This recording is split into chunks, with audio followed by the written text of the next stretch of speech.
Chosen one. Listen closely. Heaven has paused everything else to speak directly to you. The noise, the scrolling, the endless distraction, it all fades for this single divine interruption. You have felt it for days now, a stirring inside your chest that refuses to be silenced. This moment is not coincidence, it's orchestration. You've carried questions heavy as stones. Why the delay? Why the silence? Why the pain that seems to have no purpose? Yet through every unanswered prayer, something deeper has been forming. Heaven doesn't waste a single moment. Every sleepless night, every tear, every lonely walk was the sculptor's hand shaping your spirit for this very season. You have not been overlooked. You have been prepared. And preparation, though quiet, is holy. Imagine a seed buried beneath the soil. It cannot see the sun, cannot feel the wind. Yet deep beneath the darkness, roots are stretching. Life is forming. That's been your story. You've been in divine incubation. There once was a chosen one named Eleora. For years, she prayed for doors to open, but found only walls. She thought heaven had turned away. But one morning she realized the walls weren't her prison, they were her protection. God had hidden her from what wasn't ready to receive her light. And when the right moment came, what once blocked her became the backdrop of her testimony. Your life mirrors hers. You are not waiting for your moment. Your moment is waiting for you to rise. Heaven has already aligned the circumstances. It's only waiting for your obedience to step forward. You've wondered why the attacks came before the blessing. It's because the enemy recognized you before you recognized yourself. But listen, every storm that rose against you will now propel you forward. Every rejection will become redirection. Every delay will turn into divine acceleration. Stop doubting your worth. You've been chosen, not because you were perfect, but because you were willing. There's a difference between those who are gifted and those who are called. Gifted people perform. Called people transform. And you, chosen one, are about to transform everything around you. When God pauses, it's not neglect, it's precision. The potter doesn't rush the kiln. The masterpiece must withstand the fire before it's ready for the display. You are emerging from the flames, radiant with glory. The pain you endured wasn't proof that God left. It was proof that He trusted you to survive the heat. Your heart has felt heavy because you carry eternity inside. That's why ordinary spaces feel too small for you now. The season of hiding is over. The season of revealing has begun, and heaven itself is watching as you step into alignment. It is written in the book of Psalms, chapter 32, verse 8. I will instruct you and teach you the way to go. I will counsel you with my loving eye on you. Let that settle in your spirit. God is not distant. His eye is on you. He is guiding your every move, even the ones that feel like missteps. You've never been outside His map. You've never taken a turn He didn't already anticipate. The stillness you've felt is not abandonment, it's calibration. You are about to be led into rooms that match your anointing. Conversations will align. People will appear. The timing will make sense. What once seemed delayed will suddenly look like divine choreography. So, pause right now. Feel that stirring in your chest. It's not emotion. It's awakening. Heaven is saying, now, this word reached you because you were meant to hear it today. Not yesterday. Not tomorrow. If this message resonates with you, if something inside whispers, this is for me then, Don't keep it silent. Comment 111 as a prophetic declaration that you are stepping into divine instruction. Share this word to awaken another chosen one who feels forgotten. And if your spirit wants to stay aligned with words from heaven, subscribe so you don't miss what's next. The pause is ending. The guidance is beginning. You are seen. You are led. And heaven's eye has never left you. Chosen one. Before you go, take this as your divine reminder what God begins. He finishes. The silence that once broke your heart was not punishment.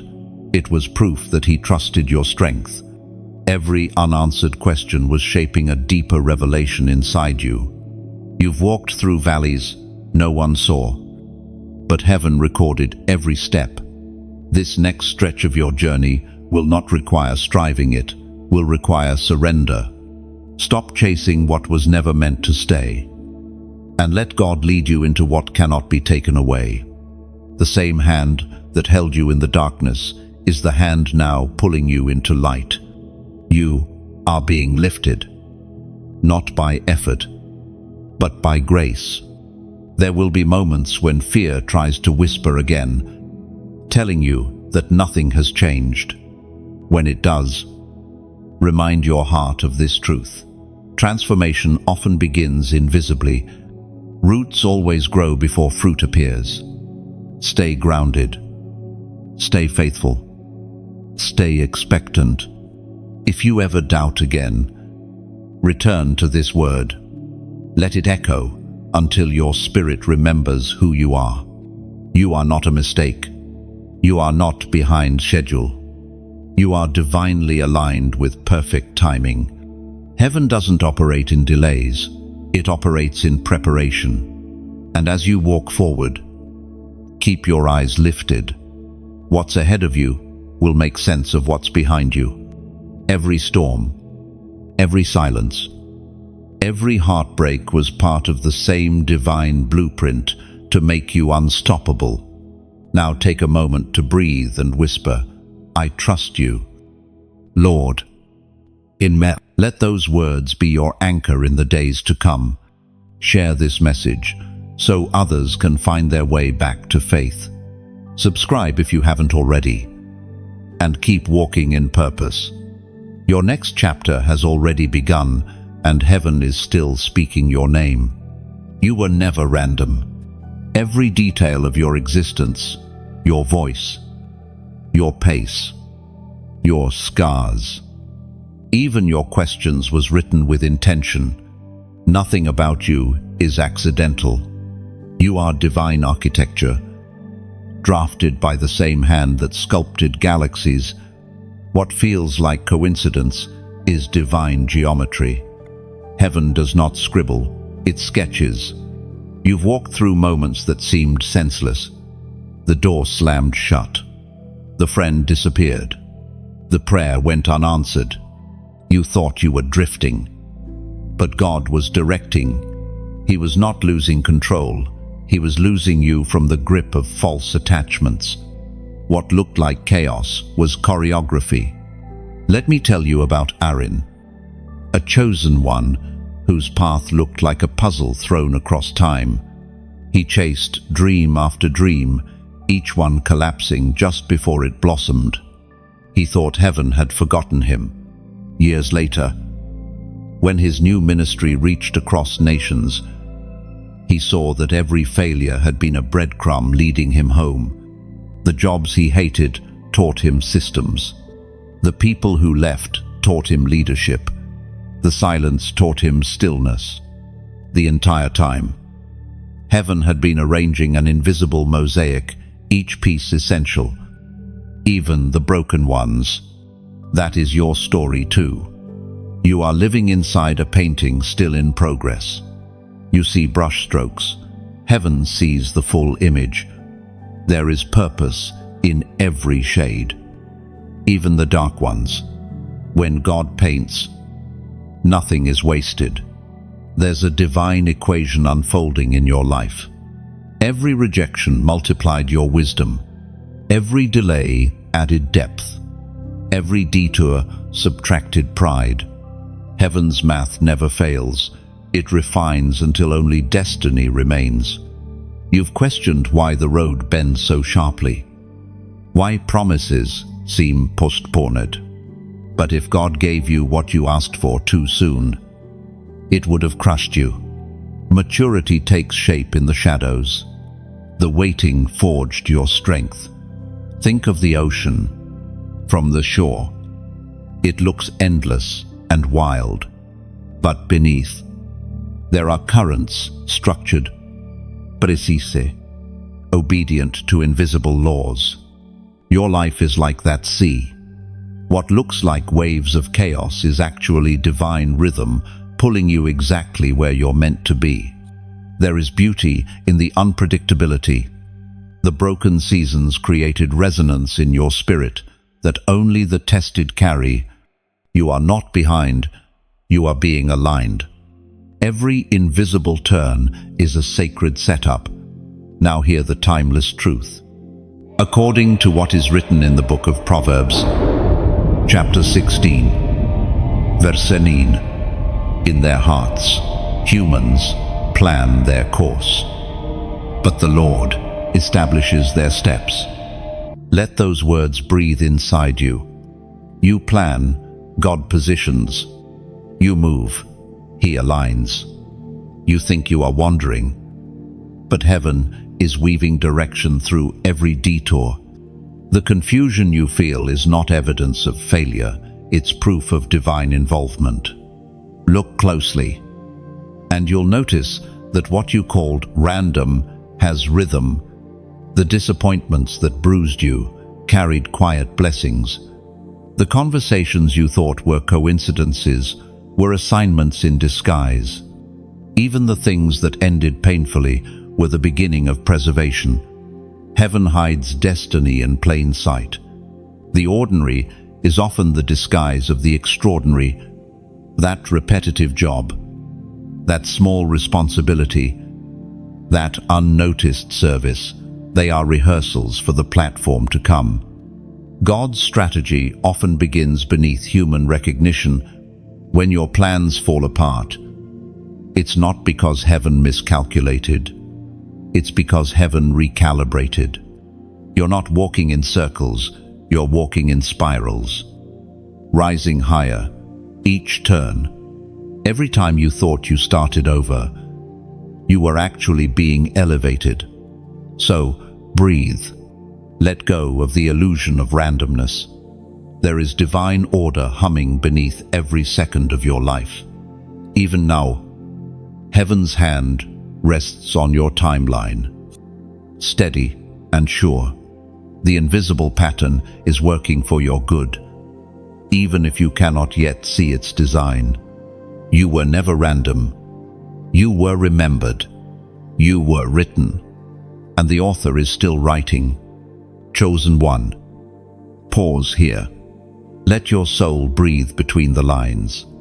You've spent so long running, planning, doubting, that you forgot God has already written the script you're trying to edit. You don't need to fight for alignment, you only need to agree with it. Heaven isn't trying to convince you to be great, it's reminding you that greatness was your original design. Every unanswered season, every twist of fate, every delay that made you question your worth was heaven's hand rearranging your timeline, not ruining it. The map of your life has no wasted roads. Even the dead ends held direction. You just couldn't see it from where you stood. If you could glimpse what heaven sees, you'd stop mourning closed doors. You'd start thanking them, because what didn't open was never meant to hold your destiny. Some spaces can't carry the weight of your calling. Some people can't breathe at the altitude you're rising to. You are learning to see like the author sees, to trust like the ocean trusts the moon to ebb and flow without fear that the tide won't return. That's divine faith. Moving even when you can't see the finish line. believing that every step is still within the choreography of grace. You are not missing out. You are being measured out.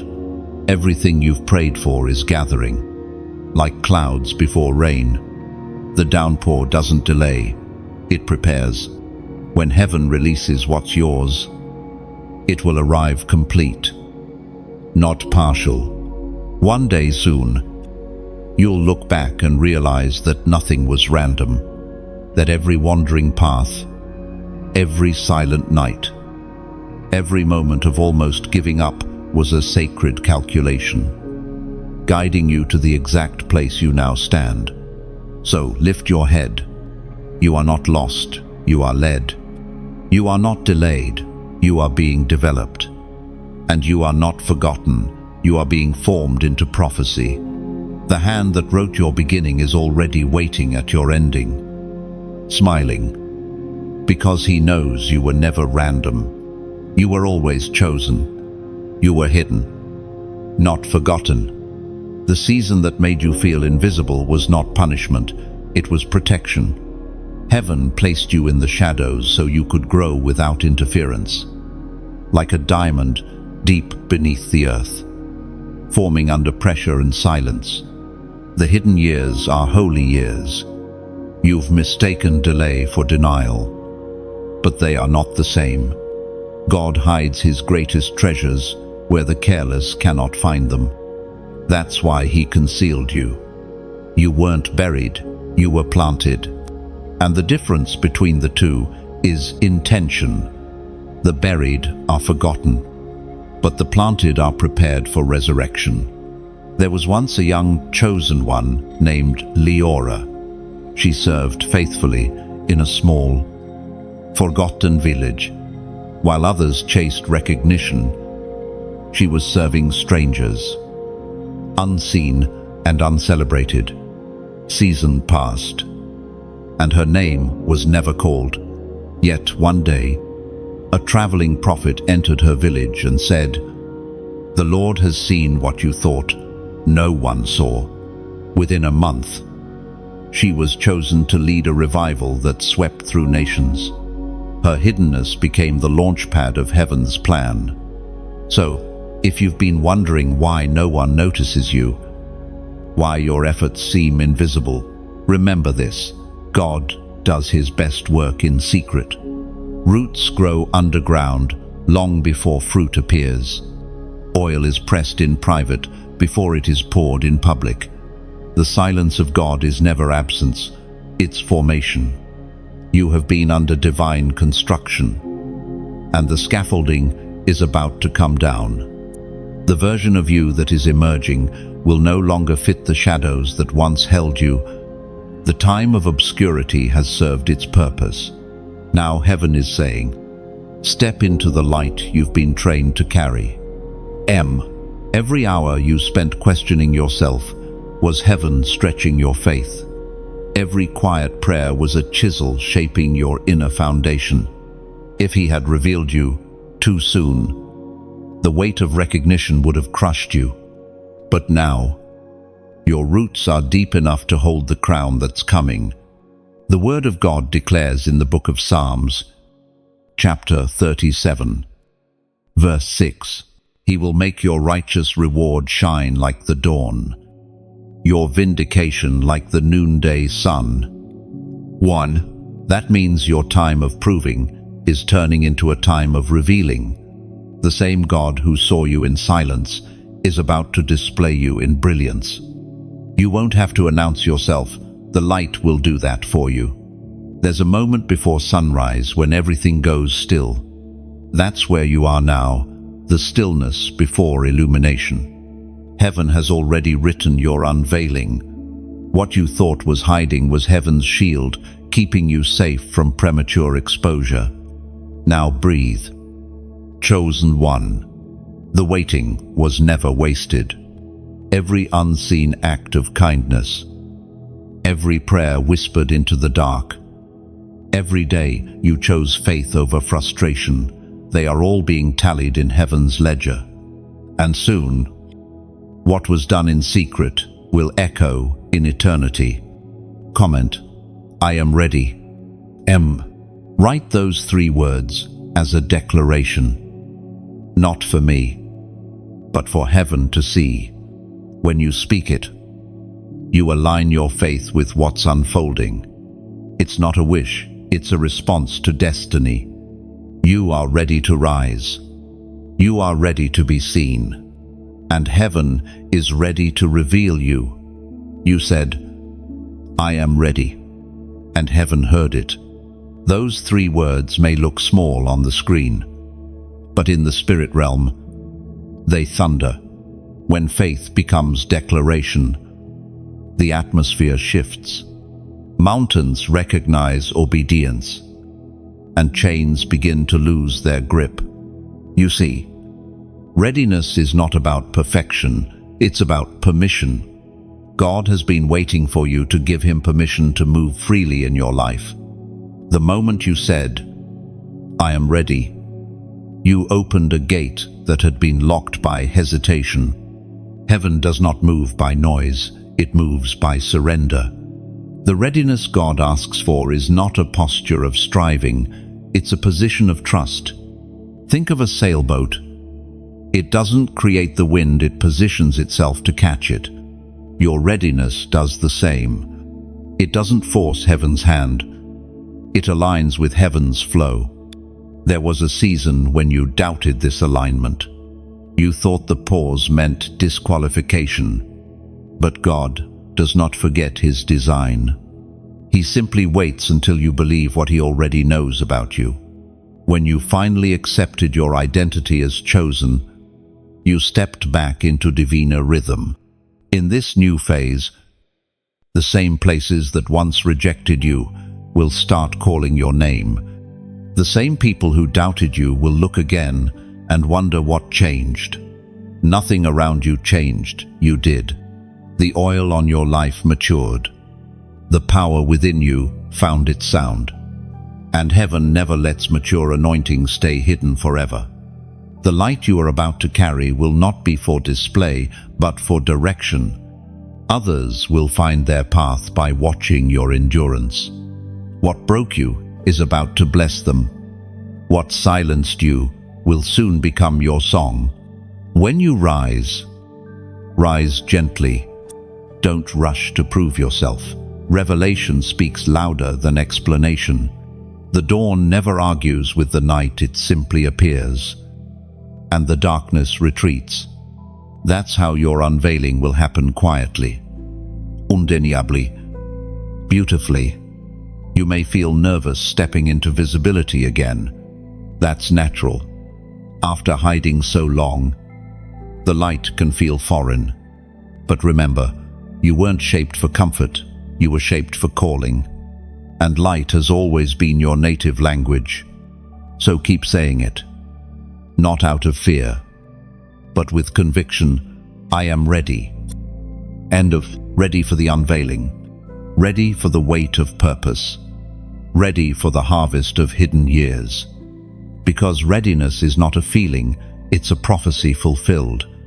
Heaven heard you. Earth will witness you. And darkness will remember the day you stopped hiding.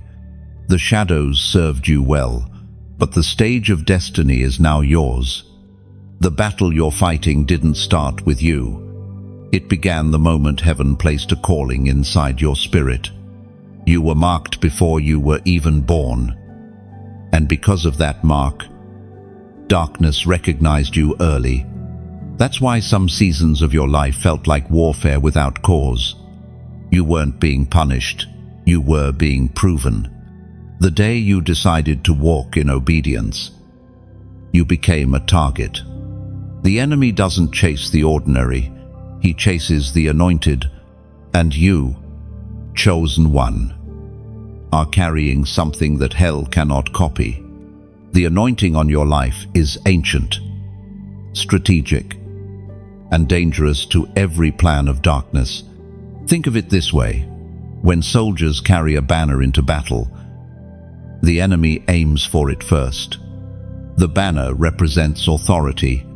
You have been carrying a spiritual banner without realizing it, one that declares, I belong to God.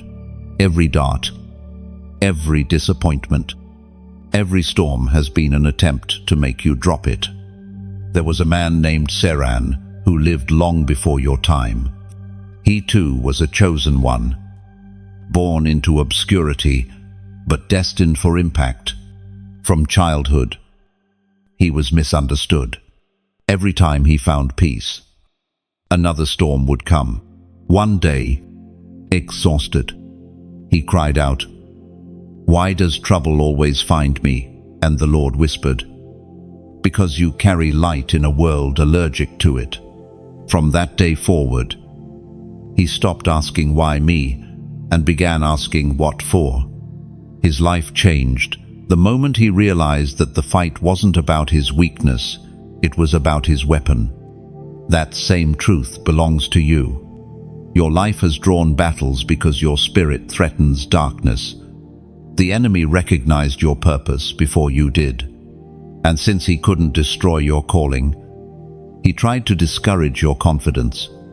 But even through fatigue, through confusion, through the ache of loneliness, you're still here. That's victory already. The Word of God declares in the book of Ephesians, chapter 6, verse 12, "For our struggle is not against flesh and blood, but against the rulers, against the authorities, against the powers of this dark world, and against the spiritual forces of evil in the heavenly realms." Oh, that scripture exposes the truth. Your battle is spiritual, not personal. The faces that hurt you were vessels, not sources. You've been wrestling with resistance that was never human. That's why fighting people never worked. It wasn't about them. You've been called to war on a different level. Understand this. Your warfare is proof of your weight in the kingdom. Heaven does not equip lightweights for heavy battles. The fact that you've survived things that would have broken others is the evidence of divine reinforcement. You carry authority that makes darkness tremble. Every time you worship through the storm, you strike a blow in the unseen. And though the battles have been fierce, you were never unarmed. Your peace is a weapon. Your forgiveness is a weapon. Your worship is a weapon. Even your silence, when chosen by discernment, can dismantle plans the enemy built in arrogance. There's a realm of warfare that looks like stillness. The world calls it weakness, but heaven calls it wisdom. Sometimes, not responding is the most powerful move of all. When you choose peace instead of panic, you confuse the enemy. When you stay kind while under fire, you reveal that your strength doesn't come from circumstance, it comes from the source. Remember the storms you've faced recently? Each one carried a lesson that built your discernment. You now recognize attacks faster than before. What used to shake you now sharpens you. This is what maturity in warfare looks like, not the absence of conflict, but the ability to stand calm in the midst of it. And still, even in the battle, there's beauty. The fires that tried to consume you have only refined your gold. The nights you thought would never end have turned into testimony. The darkness that tried to silence you has become the stage for your light. That's the paradox of the chosen ones. They win by surviving. Think of a tree on a cliffside. Branches twisted by wind, yet roots sunk deep into stone. It doesn't look perfect, but it stands. That's you. You've been bent by battles, but you haven't broken. And because you've endured, your roots now hold others in place. Every bruise became revelation. Every scar became instruction. Every defeat became a doorway to discernment. You've learned that not every loss is tragedy. Some losses are training. God was teaching you the weight of your weapon, the rhythm of His strategy. Even now, Heaven trains your hands for war, not with swords of steel, but with strength of spirit. You are not meant to fight with bitterness or fear. Your real power lies in your ability to love under pressure. That's the weapon darkness can never duplicate. You might wonder, when will the fighting stop? The answer is, it stops when you realize that victory is not a destination. It's a revelation. You've already won, because you refuse to surrender your faith. Every breath you take in defiance of despair is a victory cry. And one day soon, you'll understand the purpose behind every strike. The battle forged your authority. The pain taught you discernment. The warfare built the spiritual muscles that ordinary peace never could. So, stand tall. The attacks may continue, but your endurance has become divine artillery. You are stronger than the season trying to break you. The enemy's greatest mistake was not the attack, it was letting you live through it.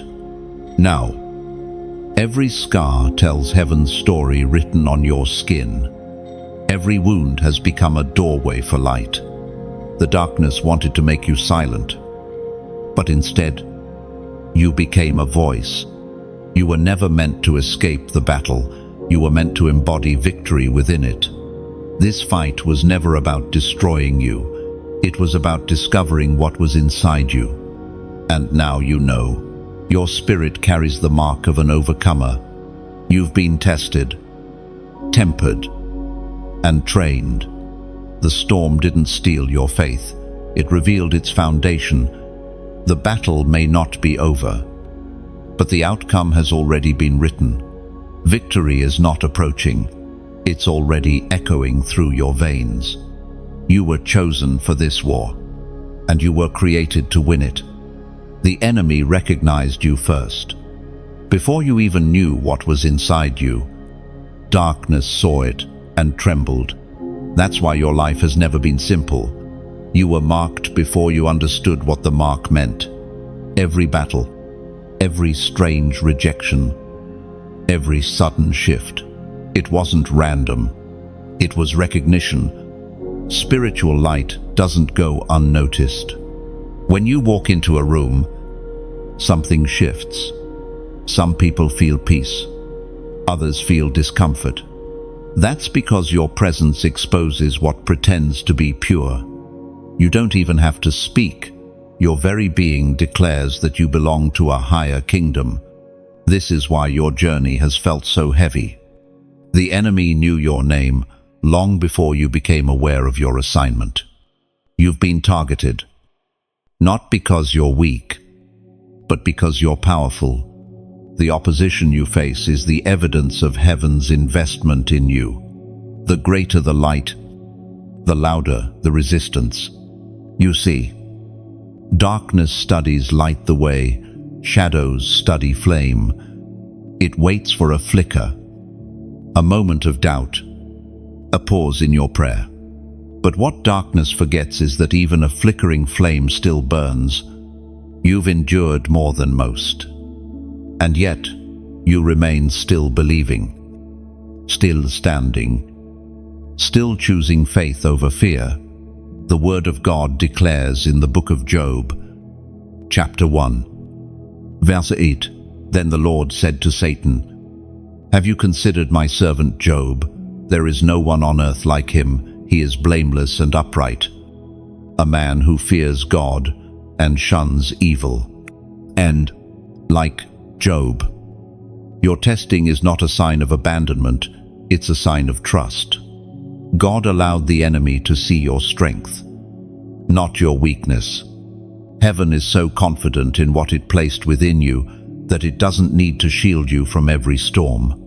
Sometimes, the test is the testimony in disguise.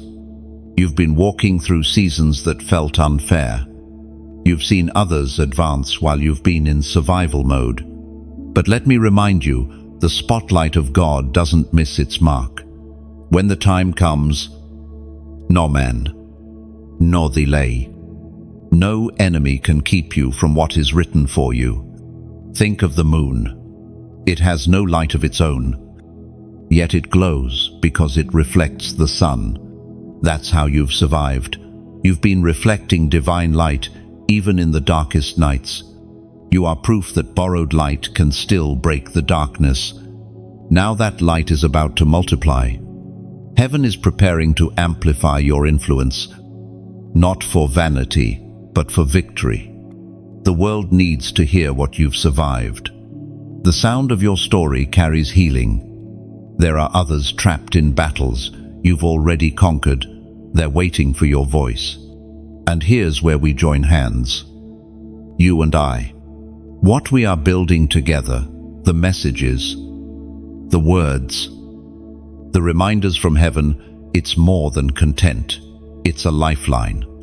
Every time you listen, share, or stand in agreement, you are helping this light reach another soul still lost in their storm.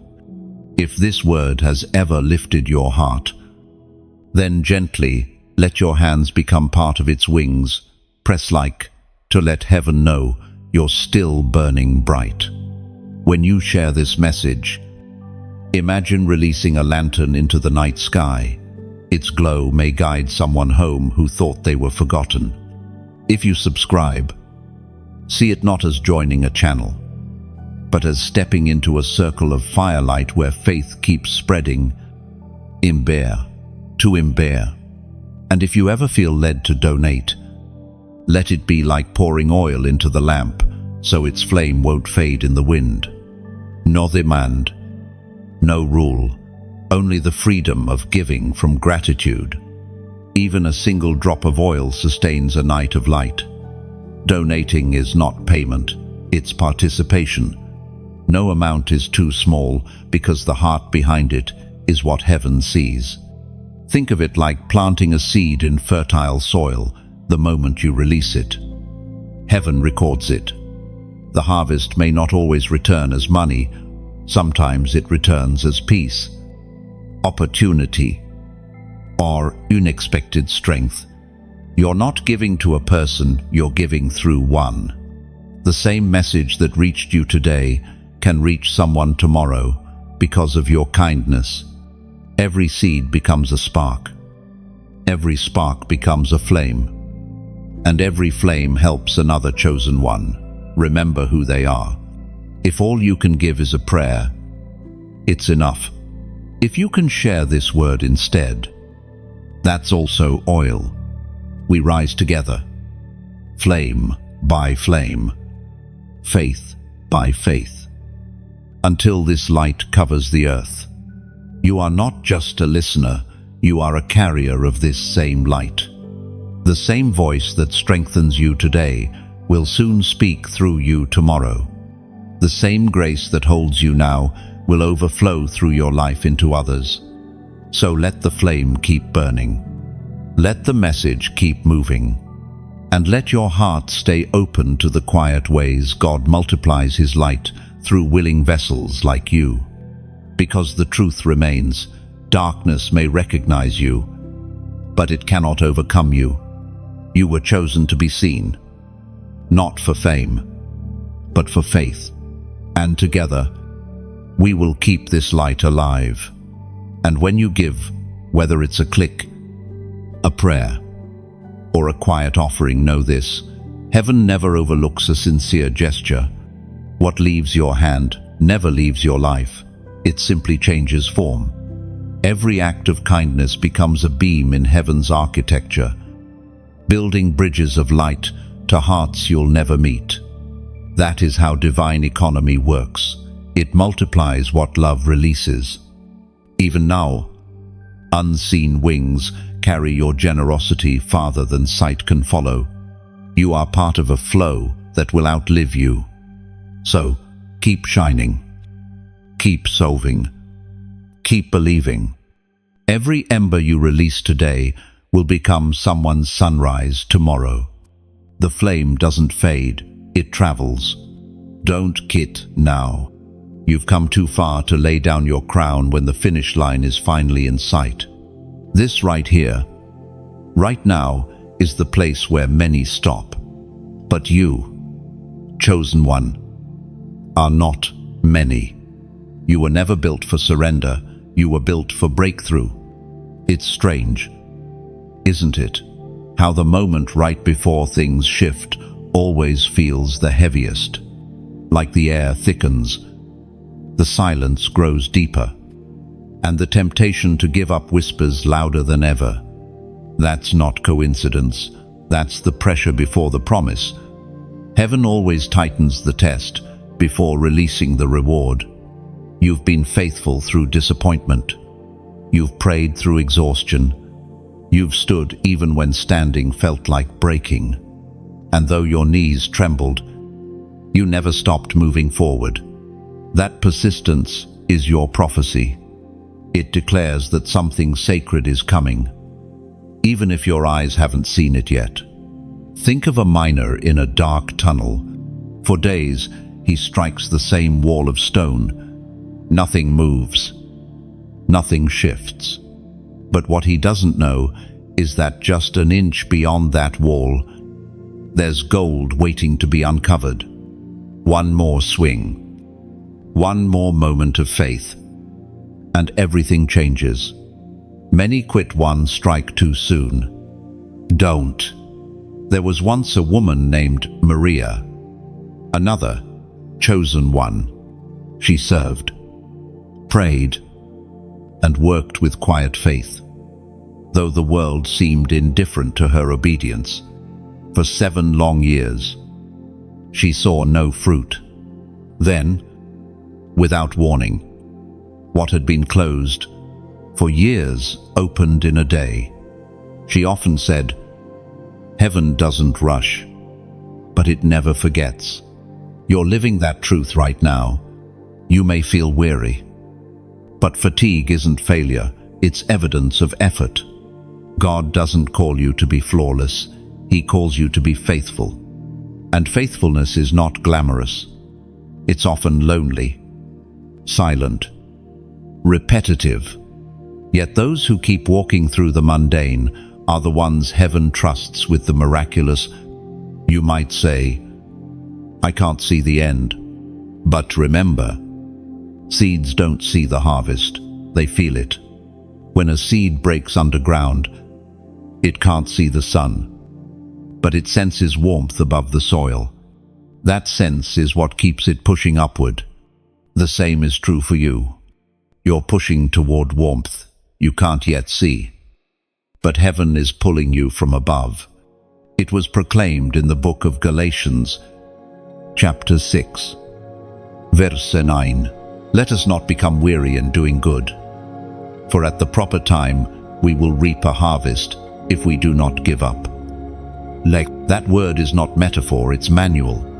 At the proper time, not sooner, not later.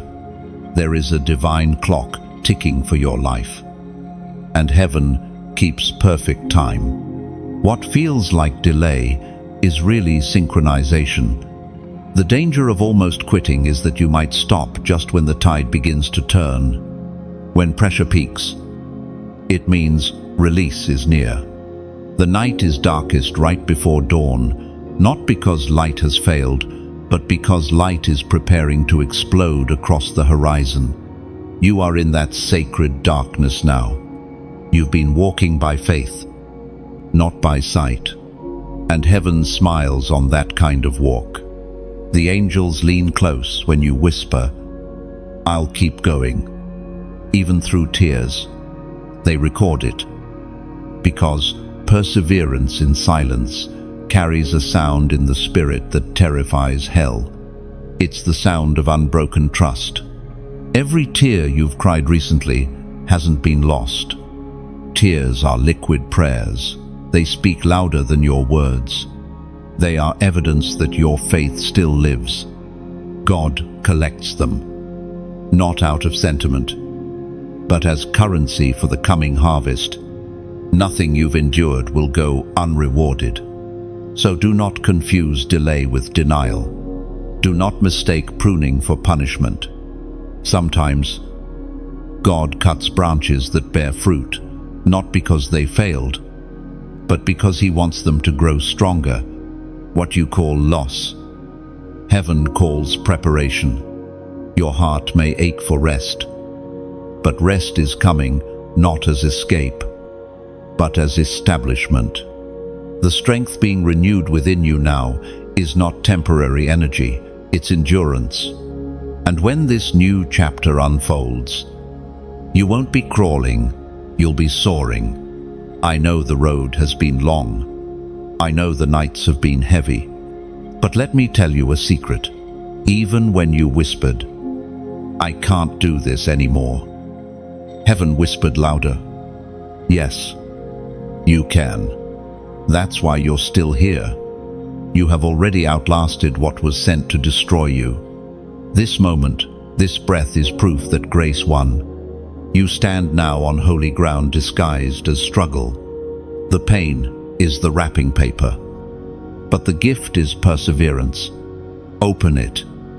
You'll find faith sharpened like steel. You'll find wisdom polished through waiting. You'll find power that no shortcut could have produced. Take one more step. Whisper one more prayer. Lift your face one more time toward heaven and say, "I still believe." That sentence alone shakes the gates of darkness because it's defiance wrapped in devotion. And when this season finally breaks, and it will, you'll look back and realize you were never abandoned. You were being advanced. You weren't falling apart, you were falling into alignment. So, before this message ends, pause for a moment. Don't rush. Feel that warmth rising inside your chest, that strength returning. That's heaven saying, "Keep going. You're almost there." Now, if this word resonated in your spirit, if something deep within you felt seen, then mark this moment with faith. Comment 888. Let it be your declaration that you will not quit, that you believe in divine new beginnings. The number 8 symbolizes renewal, resurrection, and endless grace. When you type it, you're not performing for others, you're signing your agreement with heaven's timing. The battle is not over, but the turning point has begun. Your endurance is about to meet its evidence, and heaven will soon show you why it was worth every step. Don't quit now, not when you're this close, not when the next breath could be your breakthrough. The weight you feel is not punishment, it's purpose. What sits heavy on your shoulders is not the burden of failure, but the mantle of calling. The weight of destiny doesn't crush, it shapes. It presses, molds, and refines until what's left in you can hold what heaven intends to pour out. You may have asked, "Why do I feel so tired when I'm walking with God?" Because divine responsibility is not light. It's sacred gravity. Every chosen one throughout time has carried it. Abraham when he left home, Moses when he faced Pharaoh, Esther when she stood before the king. Each of them felt the same invisible heaviness that you now feel. That's not weakness, that's divine compression. You're being prepared to carry something eternal. And eternity always weighs more than comfort. There's a story of a man named Elan, quiet and steadfast, called to serve in places no one noticed.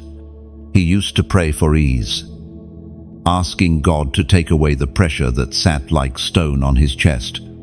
But one night in prayer, he heard the Spirit whisper, "The weight you feel is the evidence that you are carrying me." That sentence changed him. He stopped asking to be relieved and started asking to be reinforced. And from that moment, his peace grew stronger than his pressure. You see, the heaviness in your soul is not meant to destroy you. It's meant to strengthen your structure. You're being built to bear glory, and glory has mass.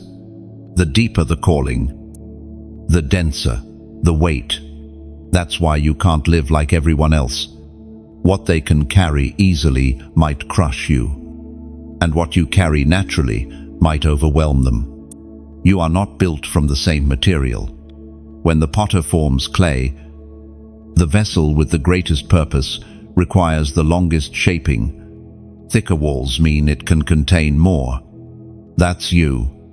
Heaven has been thickening your walls layer by layer, disappointment by disappointment, so that when the oil comes, it won't leak out. Do not confuse fatigue with failure. Fatigue is proof of progress. The exhaustion you feel at times is the echo of spiritual expansion. Your capacity is growing, even when it feels like it's breaking. It was written in the book of 2 Corinthians, chapter 4, verse 17. For our light and momentary troubles are achieving for us an eternal glory that far outweighs them all. That single verse holds the key to your season. Outweighs, that's the word. The glory that's coming is heavier than the pain that prepared you. For every tear you've cried, heaven is adding weight to your crown. For every moment you've endured in silence, heaven is engraving deeper strength into your spirit. Sometimes you've looked at others and thought, why do they seem free while I feel burdened? But not all burdens are equal. Some burdens are evidence of calling. Some weights are crowns in disguise. Think of a torchbearer in an ancient race. The torch looks light from a distance. Petit flame demands endurance. The bearer runs not just to reach the finish, but to ensure the fire never dies. That's you. You are carrying a fire meant to outlast you. And it costs more than comfort. Even the silence you feel right now carries instruction. The pressure has been teaching you how to stand when no one else stands with you. It's been building spiritual stamina, because soon others will lean on your strength. And heaven needs you to know what it feels like to stand alone so you can help others rise later. There is sacred intelligence in the weight you carry. Each challenge is calibrated by heaven. Nothing has been random, not even the fatigue that brings you to your knees. When your strength runs out, grace steps in, not as replacement, but as reinforcement. Grace does not erase pressure, it equips you to handle it. So, instead of praying for the load to lighten, ask for your shoulders to grow stronger. Because strength in the spirit is not built by escape, it's built by endurance. Remember how an eagle trains its young. It stirs the nest, removes the comfort, pushes them toward open air. The fall terrifies them, but in that fall, their wings discover their strength. God has done the same for you. The shaking wasn't to harm you. It was to reveal what's been waiting inside you all along.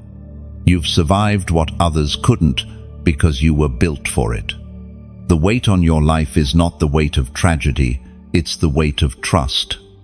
Heaven trusts you with what it cannot give to many. When you carry divine calling, you also carry divine pressure. But that pressure produces the oil that anoints nations. Olive oil doesn't come from beauty, it comes from crushing. Without the press, there is no fragrance, no flame, no fuel. So if you feel pressed from every side, it's because you're being prepared to pour. Soon, this heaviness will transform into holy steadiness. You will look back on this season and realize that the very thing that tried to crush you created capacity in you.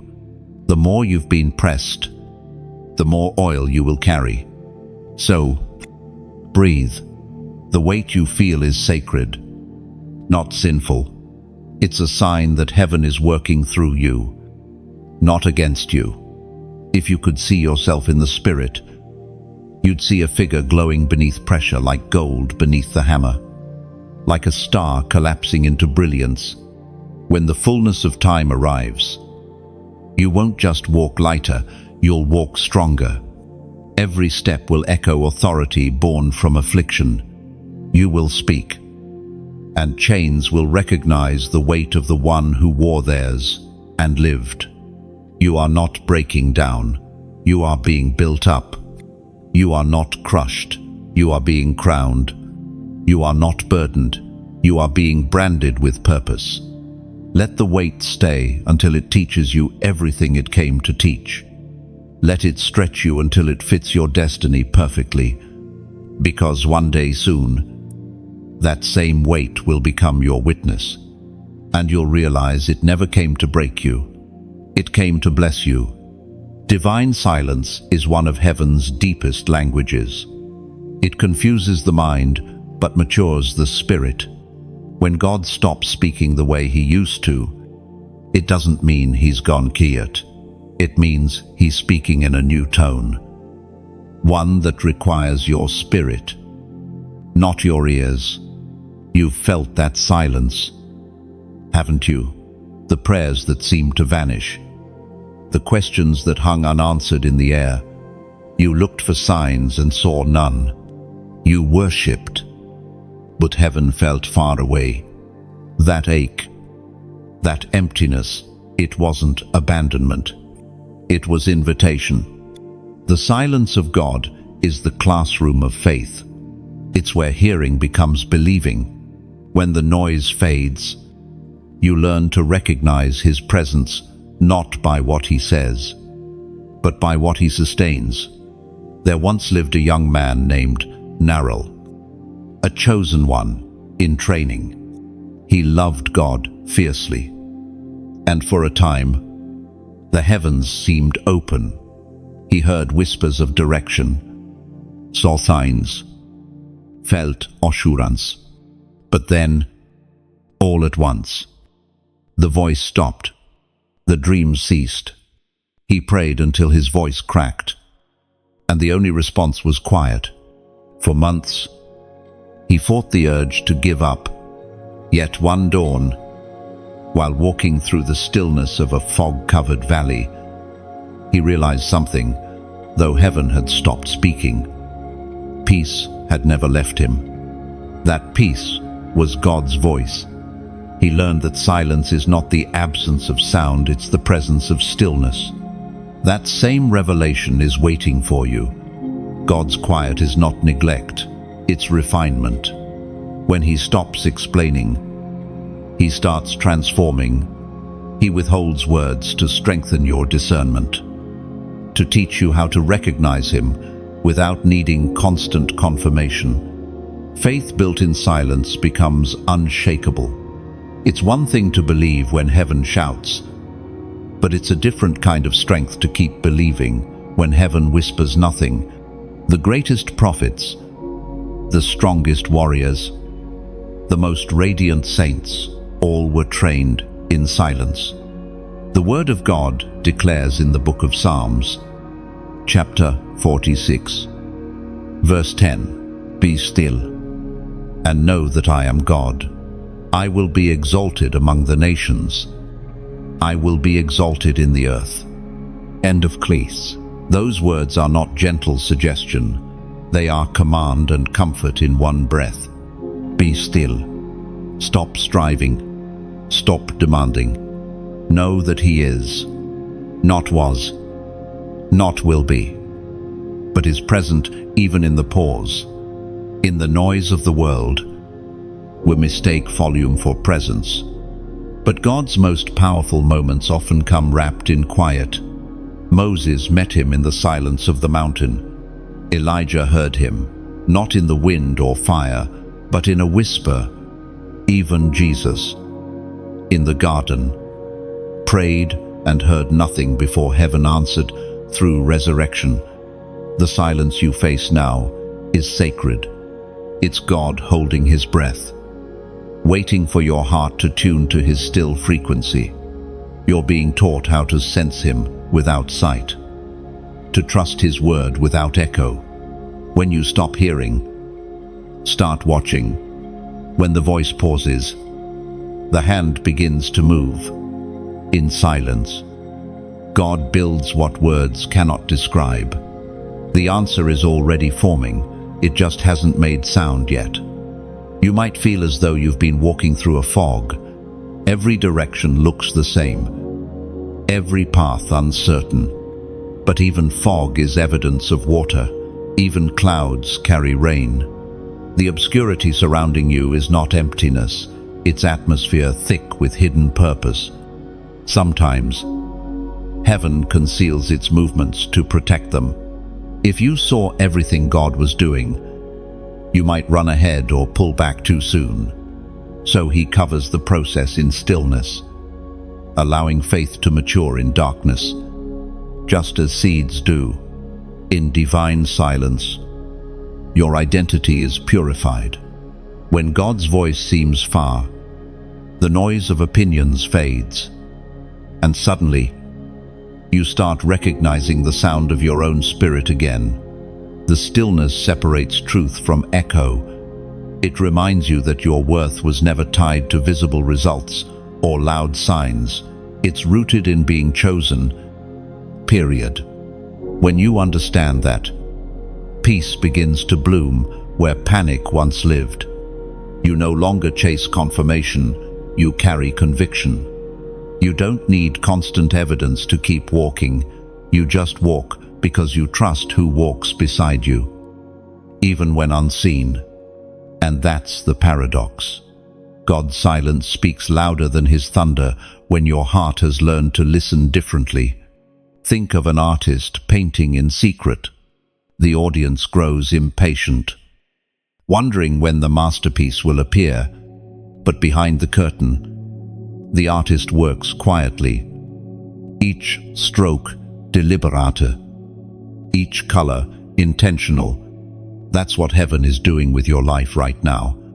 The curtain of silence hides, not neglect, but creation. And when it lifts, the world will see a story that could only be shaped by patience.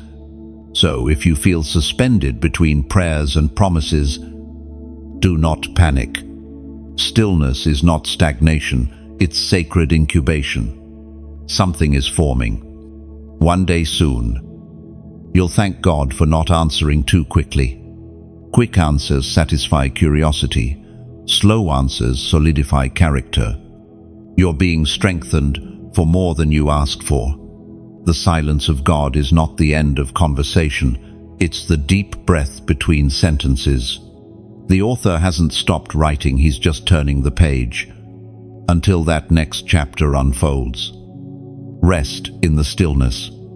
Let it heal your nerves, sharpen your senses, and anchor your soul. The quiet places are where you discover the sound of heaven's heartbeat, matching your own. When you finally hear again, it won't just be God speaking, it will be you responding with a heart perfectly aligned to his rhythm. So don't resent the silence, revere it. Let it become your sanctuary. The quiet you dread today will become the clarity you thank God for tomorrow. Heaven is not ignoring you, it's instructing you through stillness. And when this silent season ends, your faith will speak louder than any miracle ever could. Something has shifted around you. Even if you haven't yet found words for it, the atmosphere feels different. Doors that once resisted are beginning to move. Conversations that had gone silent are about to echo again. You might not see the full picture, but your spirit senses it. The wind has changed direction. That stirring inside isn't imagination, it's alignment. Heaven has begun rearranging things in your favor. Quietly, but unmistakably. You can't explain it. But something within you knows that what felt heavy is beginning to lift. The spiritual tide is turning. There was a man named Thalen, a quiet believer who lived years under constant disappointment. Nothing he touched seemed to grow. He prayed, fasted, and obeyed, but progress never appeared. Then one morning, while working in his small field, He noticed the wind changing. The soil that had been dry for months felt soft beneath his feet. Within a week, rain came. Within a month, the field bloomed. Heaven had been preparing everything beneath the surface.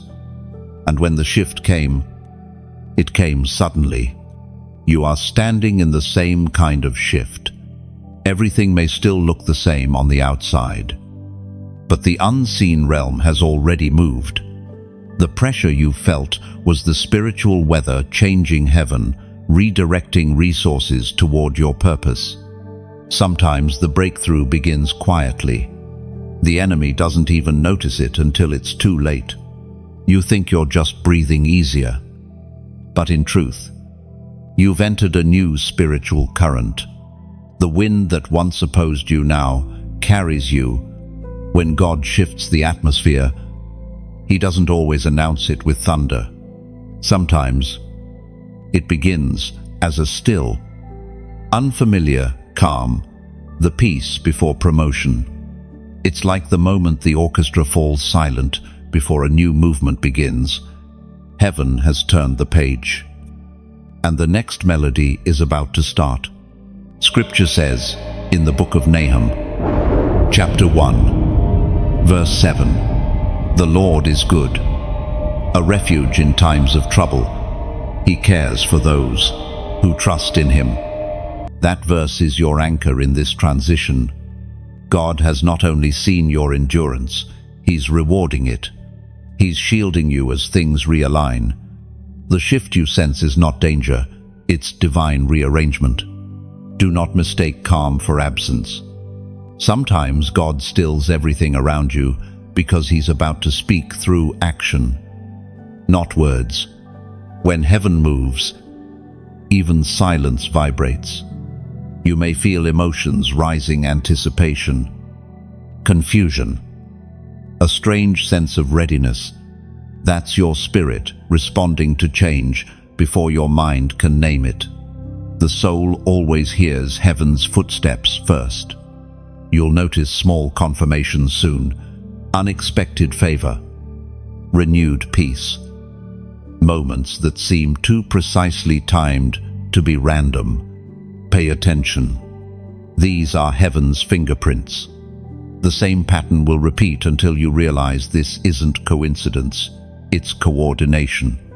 Every closed door that once felt final will begin to make sense. The places that rejected you were only rerouting you to your rightful spaces. Every misstep, every no, every delay, it was all choreography.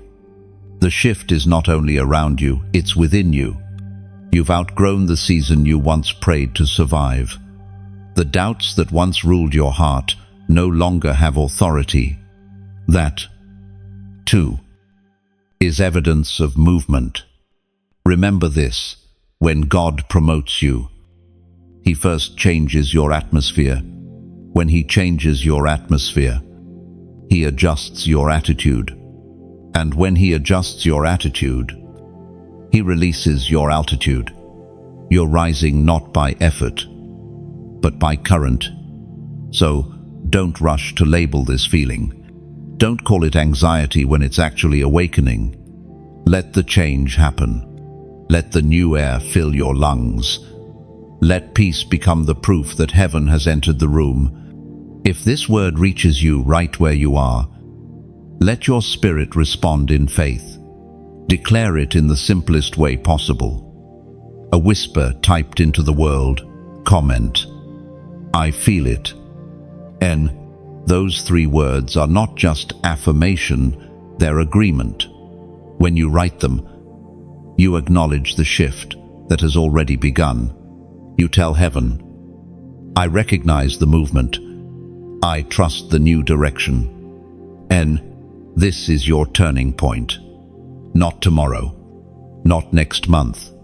Now, the atmosphere is changing, and it carries your name. Heaven is breathing on what had gone still, reviving what once felt lost. The waiting is over. The wind is here. You typed it, "I feel it." And in that simple act, something shifted deeper still. Agreement in the spirit always releases acceleration in the natural. The moment your faith found its words, heaven recorded it as movement. When you say you feel it, what you're truly confessing is awareness. The awareness that God is near. That change is not coming, it's happening. Feelings rooted in faith aren't emotional, they're prophetic. They sense before sight. You're not imagining this atmosphere, you're discerning it. This feeling is not butterflies or excitement. It's the trembling of destiny beneath your skin. It's the vibration of alignment. You're standing between what was and what's next. And the tension you sense is the bridge forming beneath your feet. You may not hear the full melody yet, but every fiber of your being knows that the music has changed. That's what faith sounds like before fulfillment. It hums. It's quiet, but it's alive. When heaven begins to move like this, things accelerate in silence. 1 week feels like a year of progress. Conversations open. People appear. Paths clear. Not because you forced them, but because you felt the timing and stepped with it. So, don't overthink this moment. Just keep walking with that awareness. The shift you feel is the Spirit's signal. Stay awake. Stay soft. Stay ready. If you could see what heaven is aligning right now, you'd weep in ava, not anxiety. Every unseen thread is pulling into place. Every unanswered prayer is being rewoven into the design. You feel it because you're connected to it. You sense it because you're part of it.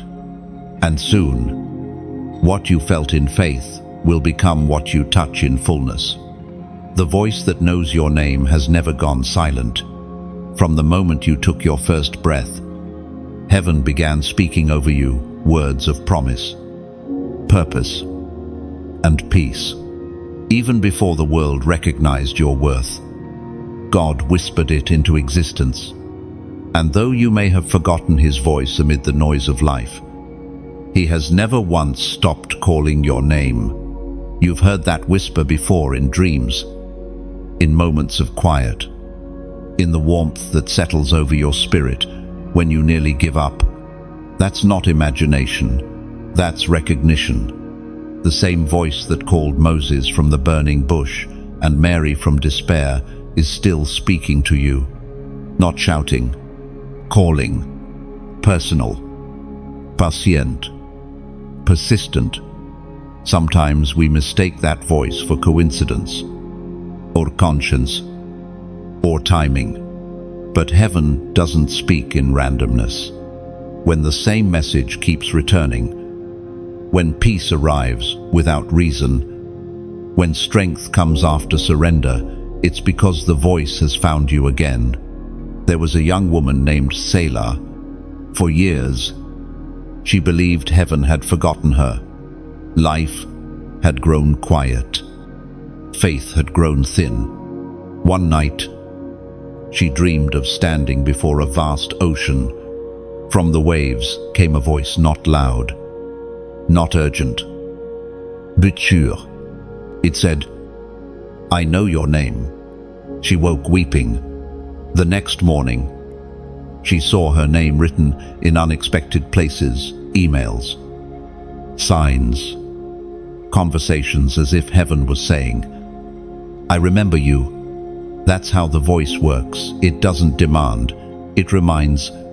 The same voice that found Selah has found you again. It has crossed miles, screens, and seconds to reach your heart in this exact moment. And the first thing it wants you to know is this: you were never lost. Heaven always knew where you were. It was simply waiting for you to turn your ear again. The Word of God declares in the book of Isaiah, chapter 14, verse 16, "See, I have engraved you on the palms of my hands. Your walls are ever before me. Engraved, not written with ink that fades, but carved into eternity. That's how deeply you are known. Every prayer you've whispered, every tear you've hidden, every fear you've buried, he knows them all by name. Think of how an artist signs a painting. That signature doesn't claim ownership out of pride, it declares intimacy. The artist knows every brushstroke, every imperfection. You are heaven's masterpiece, signed by the Creator's hand. And the voice that calls your name is not calling for attention, it's calling for return. You may wonder, why can't I hear him like before? Because he's teaching you to recognize him beyond sound. The voice is no longer external, it's internal. It's rising from your spirit, echoing the truth you already carry. Sometimes God doesn't speak louder, he speaks deeper. His tone often arrives as memory, a moment of peace that interrupts panic, a sudden knowing that you're safe, a sentence that pierces your fear with calm. Those are not coincidences. Those are reminders that you are engraved, not erased. Now, pause. Feel the stillness around you. That pull you sense in your chest is not emotion, it's recognition. The shepherd's voice is calling his sheep again. You've wandered through storms, but your name still resounds in his mouth, untouched by distance or doubt. If these words have stirred something inside you, if the message has reminded you that you are seen and remembered, then consider letting this flow of light travel farther. Press like, if this word reached you like a gentle hand on your shoulder, because even a small touch of agreement helps the message ripple beyond your world. Share it if you sense that someone else has forgotten their name in the noise. Your single act could become the echo that calls them back to peace. Subscribe if your heart longs to stay connected to this stream of living water. Think of it not as joining a channel, but as returning to a well that never runs dry. And if you ever feel led to give, donate not out of duty, but as one who pours perfume on sacred ground freely, quietly, beautifully. Like the woman who broke her alabaster jar before Jesus. What she gave was not demanded, it was devotion. What leaves your hand becomes fragrance in heaven's air. Your like is a heartbeat. Your share is a bridge. Your subscription is a circle of connection. Your gift, even the smallest one, is oil keeping the flame alive for another soul. None of these are obligations. They are invitations. Every act of participation says, I hear the voice, and I want others to hear it too. That's how heaven expands through voluntary echoes of love. If you give, give joyfully. If you share, share sincerely. Let every gesture be a reflection of the same love that first called your name. Because this isn't about numbers, it's about remembrance, about ensuring that no one feels too far gone to be called back again. You are living proof that God's voice never forgets.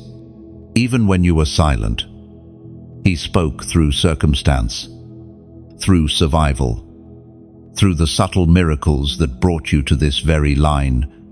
The voice that knows your name doesn't shout to the crowd, it whispers through the chaos, softly saying, you still belong to me. And when you finally whisper back, I'm listening, the whole of heaven leans closer. So let this be your moment of return, not to religion, not to ritual, but to recognition. The one who engraved you hasn't changed his tone. He is still gentle, still patient, still near. You are seen. You are known. You are called by name. And nothing, not silence, not distance, not doubt can erase that truth. So, Keep your heart open, your ears tuned, and your spirit soft. The voice hasn't stopped calling. It has simply been waiting for your yes. And if you feel that quiet warmth rise inside again, smile and let it speak for itself. Heaven is whispering your name, and you, at last, are listening. When faith feels like falling, remember, gravity doesn't end flight. It reveals wings.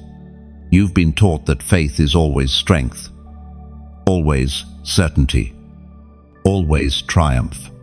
But sometimes, faith looks like trembling while moving forward anyway. Sometimes it looks like stepping out of the boat while the storm still roars. You've stood at that edge before the moment where obedience and fear collide. You looked down at the waves of uncertainty and heard the whisper, "Come." You hesitated, not because you didn't believe in God, but because you doubted yourself. Yet even hesitation cannot cancel destiny. Peter hesitated too, and still the water held him. Faith, real faith, is not blind. It sees the storm and steps out anyway. It hears the thunder and still reaches for the light. It isn't loud, dramatic, or always confident. Often it's quiet, shaky, and unseen. It's the whisper that says, "I'll trust you again today." Even when yesterday almost broke you, there was a young man named Davin who learned this the hard way. After losing nearly everything he loved, he told himself he was done believing. But one morning, as he walked along the shoreline, the same beach where he used to pray, he noticed how the waves never stopped coming. They retreated only to return again. That rhythm woke something inside him. He realized that faith was like those waves, sometimes pulled back by doubt, but always drawn forward again by gravity, stronger than fear. Faith isn't a constant feeling, it's a continual returning. You can doubt and still believe. You can cry and still obey. Faith is not the absence of weakness, it's the decision to walk while weak. Heaven values movement over perfection, as written in the book of Matthew, chapter 14, verse 29. Then Peter got down out of the boat, walked on the water, and came toward Jesus. End of pra. That single verse carries more power than 1,000 sermons. Because faith didn't make the sea calm, it made Peter steady in the storm. That's what God is doing in you. He may not remove the waves, but He's teaching your steps to trust the invisible. You've asked, why does faith feel harder lately? It's because you're walking on deeper water. The more you grow, the more God invites you into trust without evidence. You're not losing faith, you're upgrading it. The kind of faith that walks on water cannot be built in shallow places. Faith begins where logic ends. When you've run out of explanations, you've reached the threshold of revelation. That's where God invites you to step, to trust the unseen path, illuminated only by peace. You've also learned that falling doesn't mean failure. Peter fell too, and yet Jesus caught him. Falling in faith is still falling toward Him. When your belief stumbles, His grip doesn't. Heaven never mocks your fear. It meets it with mercy. Maybe you're in that season right now, half walking, half sinking, praying, "Lord, save me." And maybe you feel the cold of the waves around your ankles. But look again, He's already reaching for you. The fact that you're still praying proves you haven't drowned. Faith is not measured by how loudly you proclaim it, but by how quietly you endure. It's in the silence of confusion, the ache of disappointment, the whisper that says, "I'll try again tomorrow." That's where real believers are made. The heroes of faith weren't fearless, they were faithful. Abraham laughed. Moses argued. Jeremiah wept. And still they obeyed. Heaven never demanded perfection, it honored persistence. Every time you say yes in uncertainty, heaven records it as a victory. Every time you choose to stay when it would be easier to run, heaven sees courage, not hesitation. That's how faith grows, small choices compounded over time, until the miracle becomes inevitable. Sometimes God lets the wind rise, so that you'll discover you were never meant to depend on calm seas. The storm isn't proof of absence, it's proof of presence. Waves only form around something moving. You're not stuck, you're being strengthened.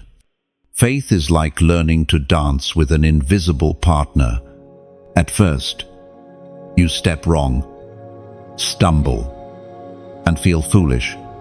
But with time, you learn the rhythm, and suddenly the movement feels effortless. That's what trust is, letting the invisible lead while you follow. Even when your feet can't see the floor, when you think about it, the ocean itself is an act of faith. The tide goes out, knowing it will return. The sun sets, believing it will rise again. All of creation lives by unseen rhythms, trusting the one who set them in motion. You, too, are part of that rhythm. You may not see the outcome yet, but you're already walking in it. Faith doesn't make sense until it's complete. You're still mid-step. And that's why it feels uncertain. The promise is already real, you're just catching up to it. So when faith feels like falling, fall gracefully. Don't resist the descent, let it carry you closer to His arms. The deeper you fall, the stronger you'll rise. Because grace doesn't erase gravity, it transforms it. You will look back one day and realize that every step, every stumble, every wave, and every whisper was choreography. What felt like chaos was actually rhythm. What felt like drowning was deliverance. And you'll smile, not because it was easy, but because you'll see that God never asked you to walk perfectly, only to walk with Him. The next time faith feels like falling, remember this: wings don't prove themselves on the shore. They're made for the air, and you were never built to stay safe in the boat. So, keep walking, keep trembling if you must, but keep moving, because the storm isn't your end, it's your initiation. One step at a time, one breath at a time, one quiet yes at a time. That's all faith ever was. And it's more than enough. The prophetic turnaround doesn't arrive with thunder. It begins with a whisper. It doesn't look like lightning crashing through the sky. It looks like a single light flickering back to life inside you. You've reached the season where heaven begins to reverse what the world thought was finished. The delay wasn't denial. It was divine setup. You've carried loss long enough. You've stood beside closed doors until your hope felt like dust in your hands. But this is the hour when the door you thought was locked forever will swing open by itself. You won't need to force it. The hinges of heaven are already turning. There was once a man named Josiah who spent years tending a ruined vineyard left to him by his father. Every vine was dead, every root brittle. Still, he watered it because he couldn't let go of what it once was. One morning, he awoke to the scent of life in the air, beneath the soil. Dormant seeds had awakened. What he thought was failure had only been waiting for the right season. Within a year, that vineyard overflowed again. That's what the prophetic turnaround feels like. It doesn't start outside, it starts within. Something begins to stir. Quietly, but undeniably. You realize that what looked like an ending was simply a seed buried deep. The ground that felt like a grave becomes a womb, as revealed in the book of Genesis. Chapter 50, verse 20. You intended to harm me, but God intended it for good, to accomplish what is now being done, the saving of many lives. Oh, that verse isn't history, it's prophecy. What the enemy used to humiliate you, heaven will use to honor you. The same story that caused your tears will soon cause your testimony. The same people who watched you break will witness you bloom. This is divine reversal. It doesn't erase the past, it redeems it. Every wrong turn becomes part of the right direction. Every heartbreak becomes holy ground. Every scar becomes scriptural evidence that God turns pain into prophecy. You've cried long enough over what didn't work.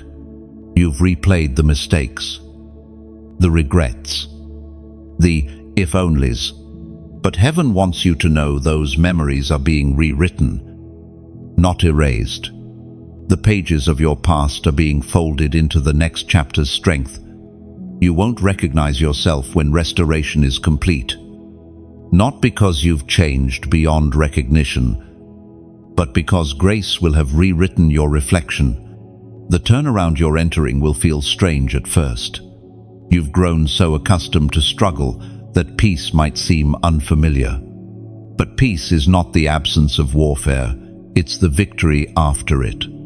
Listen, heaven's economy never wastes suffering. Every moment you thought was meaningless has earned interest in eternity. Every night of sorrow was an investment. The return is coming with compounded joy. God is about to overpay you for your pain. This is not poetic exaggeration, it's divine justice. Restoration always exceeds the loss. If you lost one field, you'll harvest a vineyard. If you lost one opportunity, 3 more will find you. If you lost years, you'll recover them in moments. That's how heaven repays those who refuse to stop believing. You might ask, how will I know when the turnaround begins? You'll know because peace will precede it. Before the miracle appears, calm will visit your spirit. The storm won't end in chaos, it will end in clarity. That peace is the first sign that reversal is underway. When God reverses things, He doesn't merely restore what was lost, He upgrades what remains. Joseph didn't go back to his father's house. He rose to a palace. Ruth didn't return to her old life. She stepped into a royal lineage. You won't return to the old normal. You're stepping into a new dimension entirely. Sometimes the signs of turnaround arrive disguised as endings. What leaves your life suddenly? What shifts unexpectedly? What collapses without warning? These aren't punishments, they're positionings. God isn't subtracting, He's simplifying, clearing room for the greater. Every no was preparing space for a yes that fits. Every exit was an entry disguised. Every heartbreak was heaven saying, you deserve more than you were settling for. Even now, restoration is already moving toward you. The people who left will be replaced with peace. The resources that ran out will be replenished with abundance. The time you think you lost will be redeemed in acceleration. You've waited long enough. And heaven is not cruel, it rewards endurance. Those who trusted through tears are always paid back with joy that flows without limit. You are one of those. The world will look at you soon and wonder how you survived, what should have destroyed you. They'll see resurrection where they expected ruin, and they'll know this had to be God. The turnaround won't require striving, it will require stillness. You won't have to chase it, it will recognize you. What belongs to you already knows your name, and it's coming steady. Sure, unstoppable. You may not believe it yet, but the evidence is on the way. The dreams that felt buried are breathing again. The hopes that seemed impossible are stirring in the soil of time. Heaven is reversing verdicts, rewriting outcomes, and restoring joy in waves you cannot stop. Now pause for a moment. Look back at the path you've walked. Every tear watered the very ground that's now producing your future. You weren't walking away from your promise. You were walking toward it the whole time. This moment is sacred. This is the pivot point where despair becomes destiny. The atmosphere has already shifted. The chains that once defined you are rusting away in the light. So, if this message finds you in the middle of that quiet shift, when peace arrives before proof, mark it. Don't let it pass unnoticed. Write it down, speak it aloud, and then, as a prophetic act of agreement, leave this imprint of faith. Comment 999, not as a number for luck, but as a symbol of divine completion, the turning of one chapter into the beginning of another. The number 9 represents the finishing of a cycle, the moment before birth, the breath before breakthrough. When you write it, you're not performing for an audience, you're participating in prophecy. You're saying, I believe my turnaround has begun. I'm ready for what's next. Heaven reads agreement, not applause. And your agreement right now signals that the reversal is in motion. So let it move. Let it unfold. Let the old fade as the new rises. The time of loss has ended. The time of fulfillment has begun. And heaven is already writing the first line of your redemption story. Your tears were never wasted. Heaven keeps count of them with the same care a jeweler gives to diamonds. You thought you were crying into emptiness, but every drop was collected, stored, and transformed into evidence of endurance. You wept in secret, and heaven wrote it in gold. Tears have a strange power. They cleanse what words can't. They release what burdens can't carry. And in the spiritual realm, they are more than sorrow. They are language. When words fail, tears speak directly to God. You never prayed as clearly as you did when you cried. There was a woman named Amira who had lost everything she loved, her family, her home, her faith. For months, she sat at the edge of her bed, silent, empty, unable to form a single prayer. One night, the weight of grief broke her open. She wept until dawn, until there were no tears left. When morning came, nothing around her had changed, but something within her had. Peace had taken the place of panic. Later she would say, I didn't find God in my laughter, I found him in my tears. That's how heaven works. It takes the water of mourning and turns it into oil for anointing. The very thing that symbolized pain becomes the source of power. Every tear you've cried has been an offering, even if you didn't know it. They've watered the soil of your destiny. In God's arithmetic, tears are never wasted. They multiply miracles. When your heart broke, heaven heard the sound of transformation, as written in the book of Psalms, chapter 56. Verse 8, you keep track of all my sorrows. You have collected all my tears in your bottle. You have recorded each one in your book. And that verse isn't poetic exaggeration, it's literal care. Imagine the creator of galaxies pausing to catch your tears, one by one. That's how personal your pain is to him. Sometimes your tears were not only for you. You were interceding without realizing it. Heaven allowed your spirit to carry the weight of others who could not cry for themselves.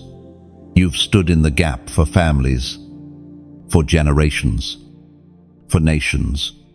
That's why the weight felt unbearable. It was larger than your own story. But even that intercession will not go unrewarded. Your tears have written testimonies you haven't yet lived. They have built bridges. Your feet will soon walk across. They've summoned strength from the heavens that will meet you in future storms. You might have seen your tears as weakness, but they've always been weaponry. The enemy fears a weeping believer because he can't manipulate someone who's honest before God.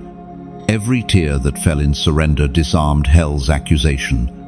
Where shame tried to hide, tears invited mercy to flood in. There's a mystery to tears. They come when the heart finally tells the truth. They are proof of feeling, but also proof of faith.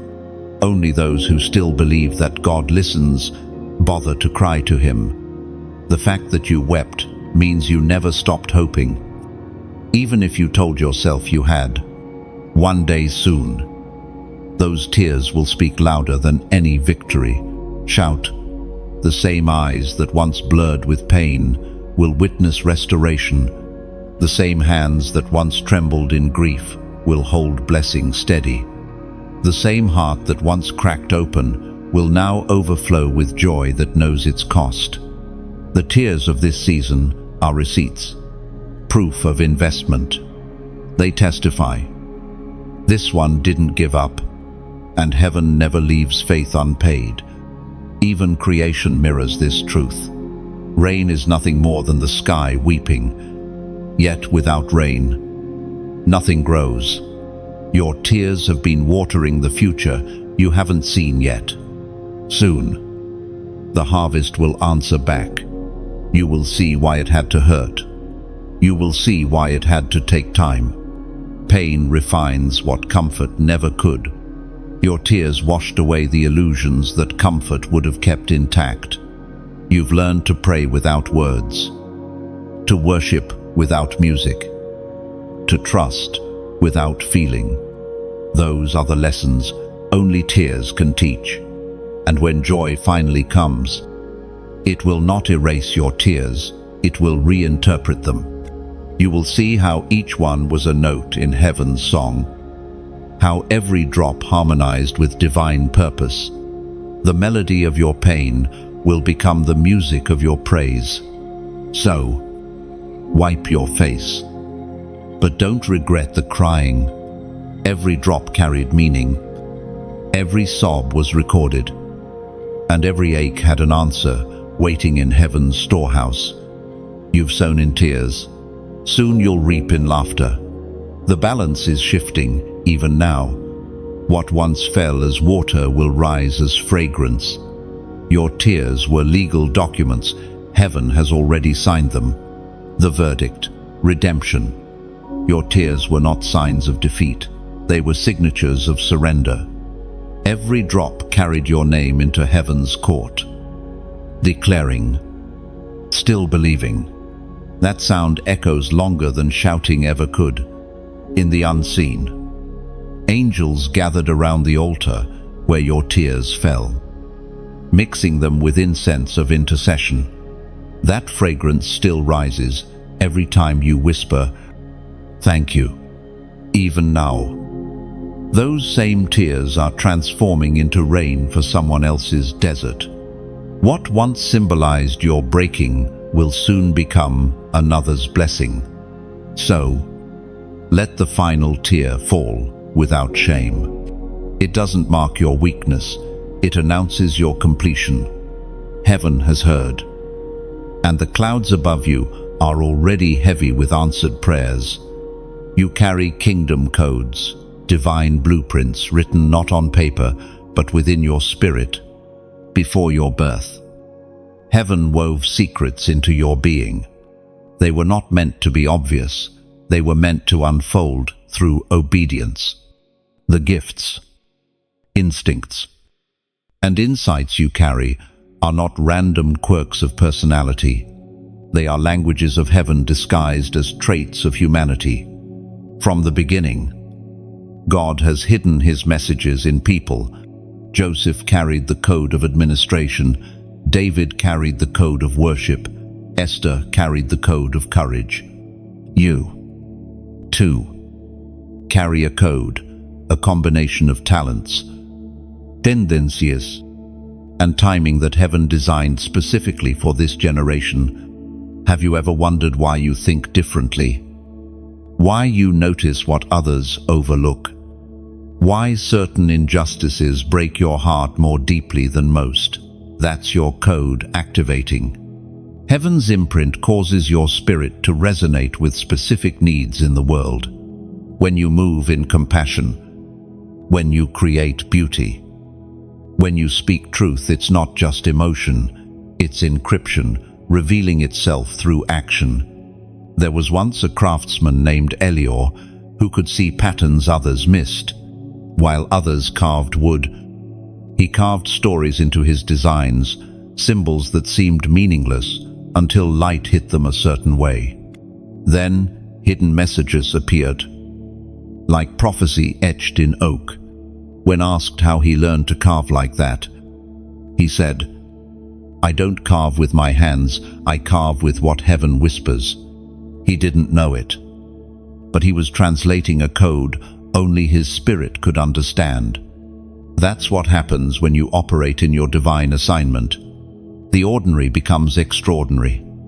Work becomes worship. You begin to notice that your ideas carry unusual timing solutions that arrive before problems are even visible. It's not intuition, it's divine download. According to what is revealed in the book of Philippians, chapter 4, verse 13, I can do all things through Christ who gives me strength. Ms 4. That verse is more than encouragement. It's a reminder that your abilities are not self-generated. They are powered by connection. You are the vessel, not the source.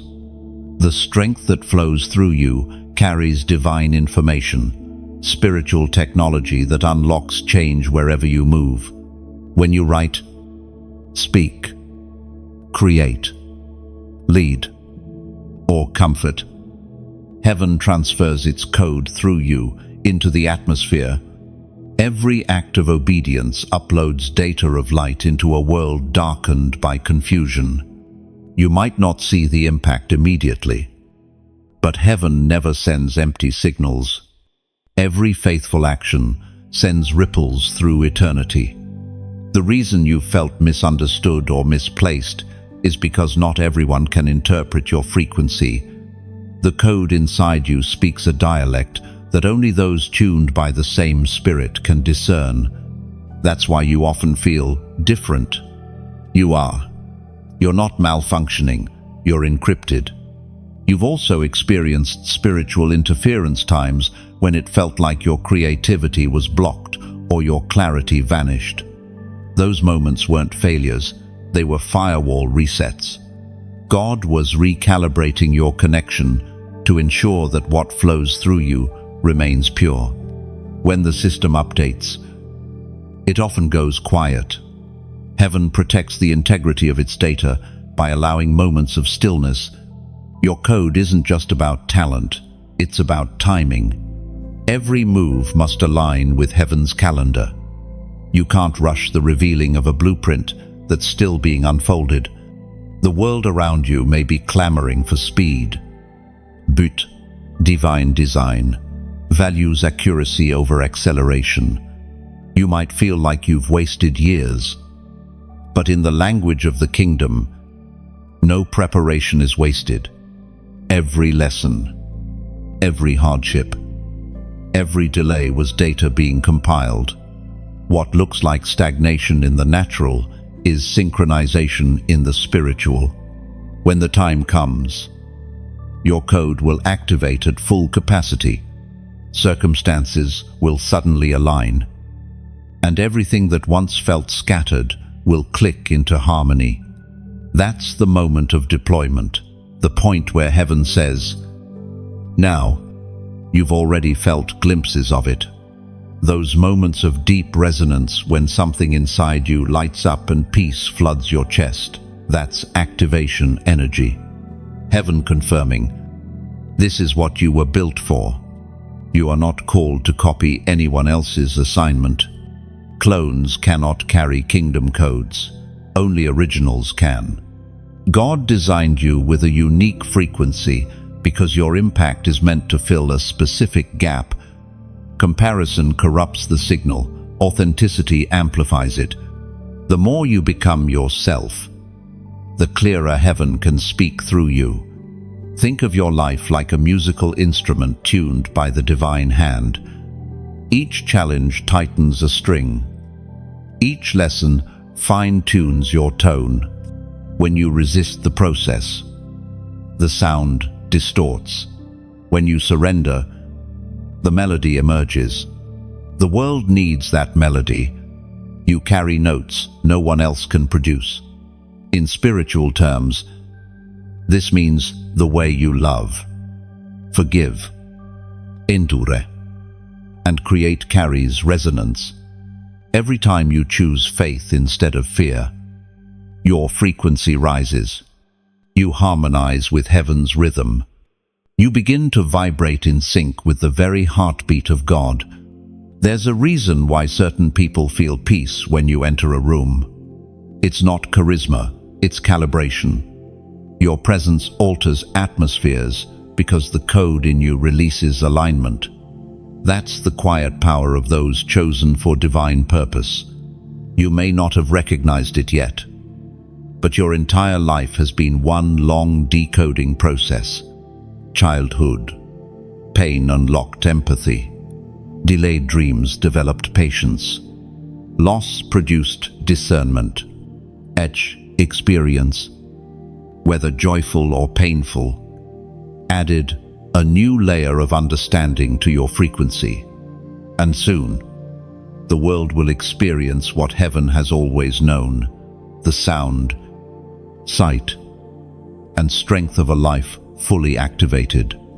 When that moment arrives, you won't need to strive or explain. You'll simply be, and being will become your ministry. You'll discover that manifestation is not about performance, it's about alignment. In the kingdom, everything you are is already enough when surrendered. The greatest miracles flow not from effort, but from flow. That's what carrying kingdom codes means: becoming a conduit, not a competitor. So walk confidently. Let your light translate without apology. Don't dilute your design to fit lesser patterns. You were not programmed for imitation, you were written for revelation. The world doesn't need another echo, it needs your voice, your pattern, your code.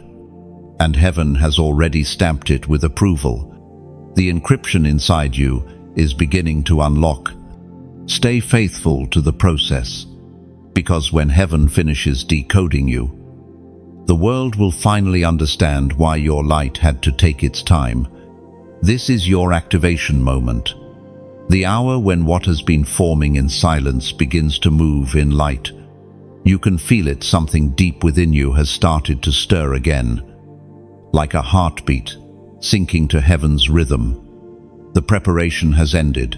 The unfolding has begun. Heaven is saying, move now, speak now, believe now. For a long time, you've been waiting for a sign. But the truth is, the waiting itself was the sign. The stillness built your strength. The uncertainty honed your discernment. Every delay was a signal, preparing your spirit for release. Now, what you once prayed for is waiting for you to step toward it. Think of how a river begins, quietly, with drops that seem insignificant. But as those drops join, they find power in unity. You are one drop in a divine current, but when you move with the force of heaven behind you. There was a woman named Sariah, known by few, loved by God. For years, She served quietly, believing her small acts meant little. But when the day came for her voice to rise, the world discovered that her years of silence had turned her into a vessel of thunder. She didn't need recognition to activate her anointing. She only needed permission, and heaven gave it. That's where you are now. Heaven's permission has been granted. The curtain has lifted. Your voice matters. Your presence carries weight. Your obedience carries consequence. But activation isn't just about doing, it's about becoming. This is not a command to rush, but a call to rise. The Spirit doesn't shout, it breathes. And that breath is in you now. As declared in the book of Haggai, chapter 2, verse 4, "Be strong, all you people of the land, declares the Lord, and work, for I am with you, says the Lord of hosts." That scripture isn't just comfort, it's commissioning. It's the sound of heaven handing you your assignment, saying, "You're ready. What you're stepping into will not look like anyone else's journey.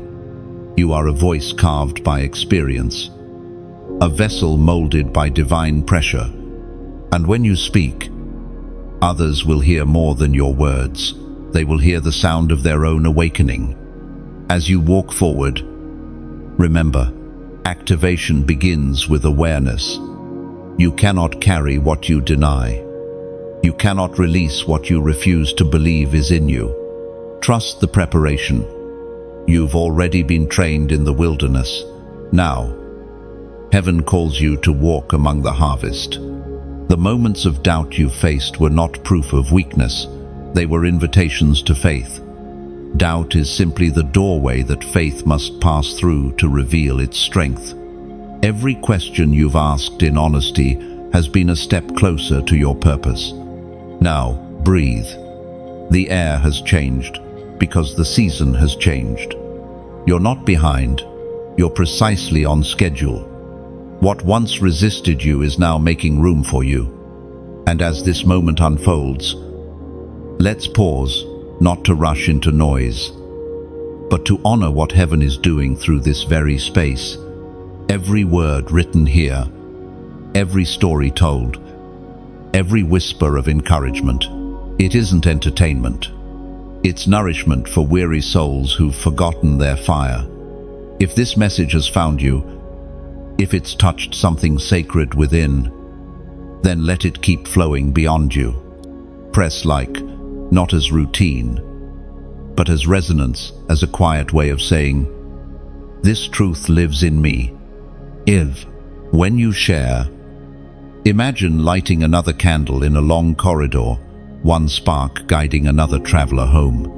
Subscribe not for updates, but to stay within this steady flame of faith, like circling closer to a hearth where stories warm souls. And if you ever feel led to give, donate as one pouring oil into a lamp freely, silently, beautifully. No pressure, no rule, just gratitude made visible. Your like is a heartbeat. Your share is a bridge. Your subscription is belonging. Your gift, even the smallest drop, is fragrance rising toward heaven. And before you scroll away, if this word resonated deep within you, comment, "I rise." No, it's not a slogan, it's an awakening. When you write it, heaven reads it as agreement. It means you accept your moment, your mantle, your movement. Every gesture of engagement, every like, every share, every offering is more than interaction. It's participation in something living. When you press like, imagine placing your hand on a shared heartbeat. It's a small, silent nod to heaven, saying, "I'm here. I agree." That single tap sends ripples that carry truth farther than sight can measure. When you share, Think of it as releasing a dove into the wind.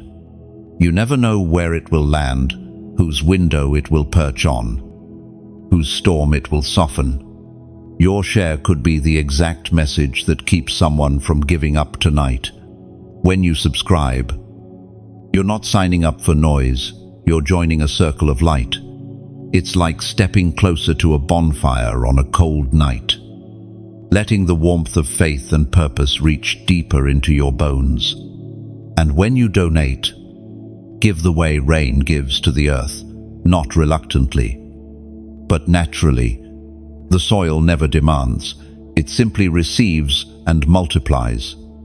Every drop keeps this garden of words alive, allowing the next soul to find shade beneath it. And if you comment, "I rise," let it echo as testimony, not just that you heard, but that you stood up. Your words become wings, and heaven records every one. You are part of this unfolding story, one spark among many, yet each essential to the fire. Together, we keep the light burning where shadows once reigned. So rise, chosen one, rise gently, freely, fully. The time is now, and heaven is already moving with you. Restoration rarely begins with celebration. It begins with ruins. You can't rebuild what was never broken.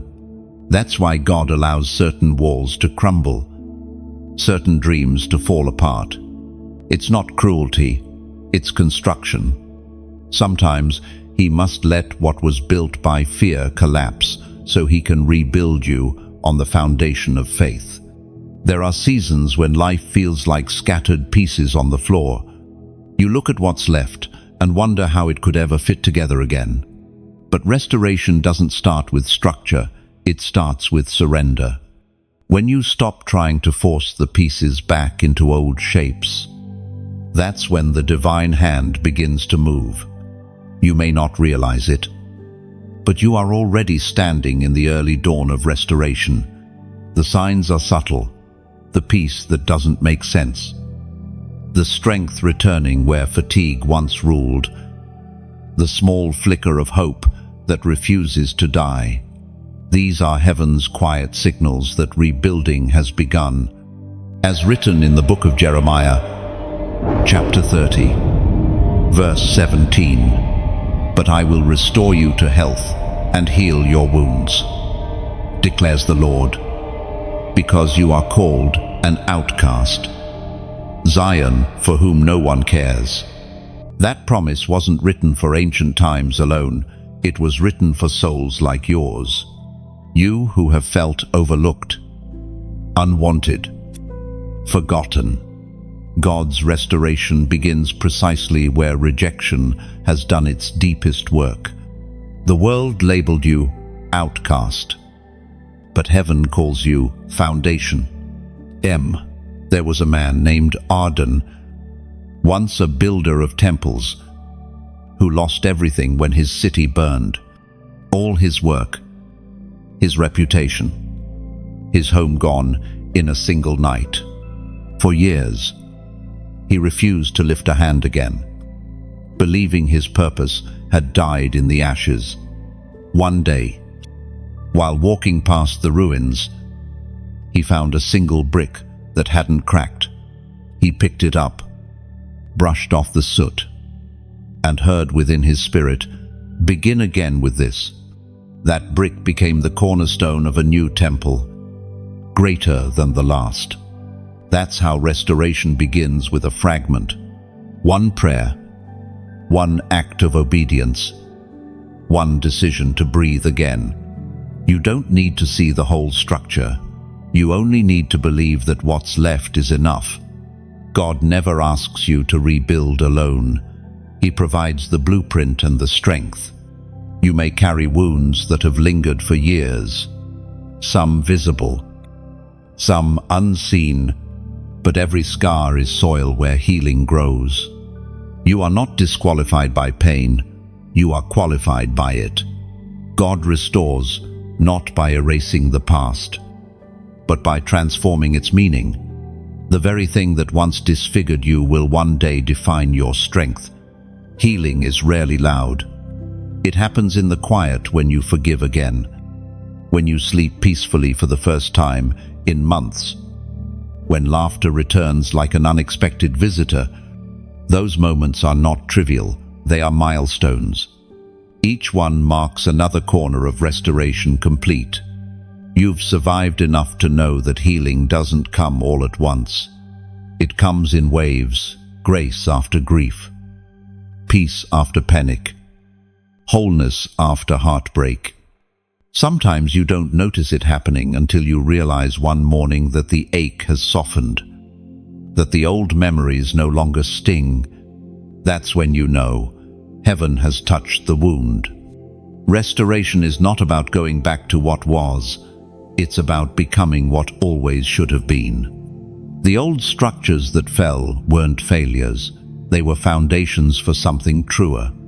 God's restoration doesn't rebuild replicas. He constructs revelations. When He restores, He doesn't just return what was lost, He multiplies it. Job lost everything, yet ended with double. Ruth lost a husband, yet gained a kingdom.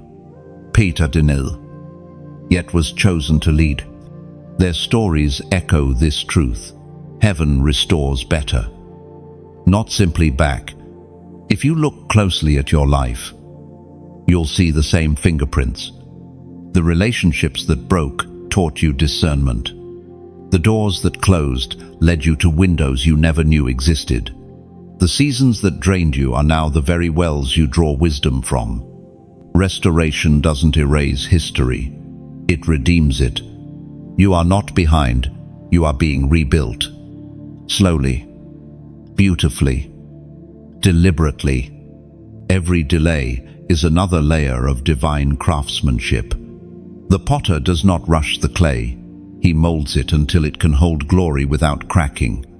Sometimes, God restores through subtraction. He removes what you thought you needed so you can learn what you truly have.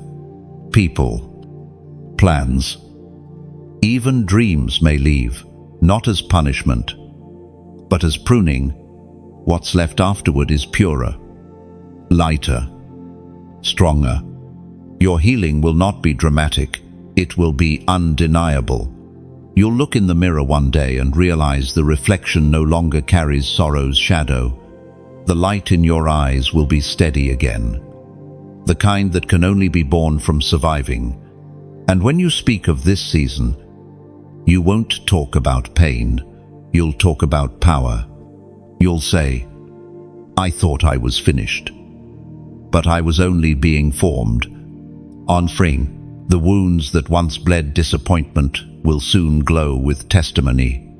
You'll meet people who are where you once were, and your words will become medicine. You won't even notice it.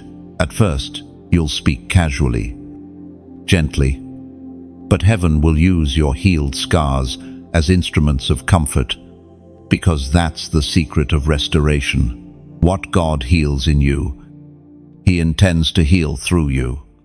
Your wholeness becomes a doorway for others to enter theirs. So don't despise the rebuilding. It's slower than you want, quieter than you expect, but surer than you know. Every moment of surrender, every step of faith, every tear turned into prayer, it's all part of the construction. You are becoming new, not through perfection, but through patience.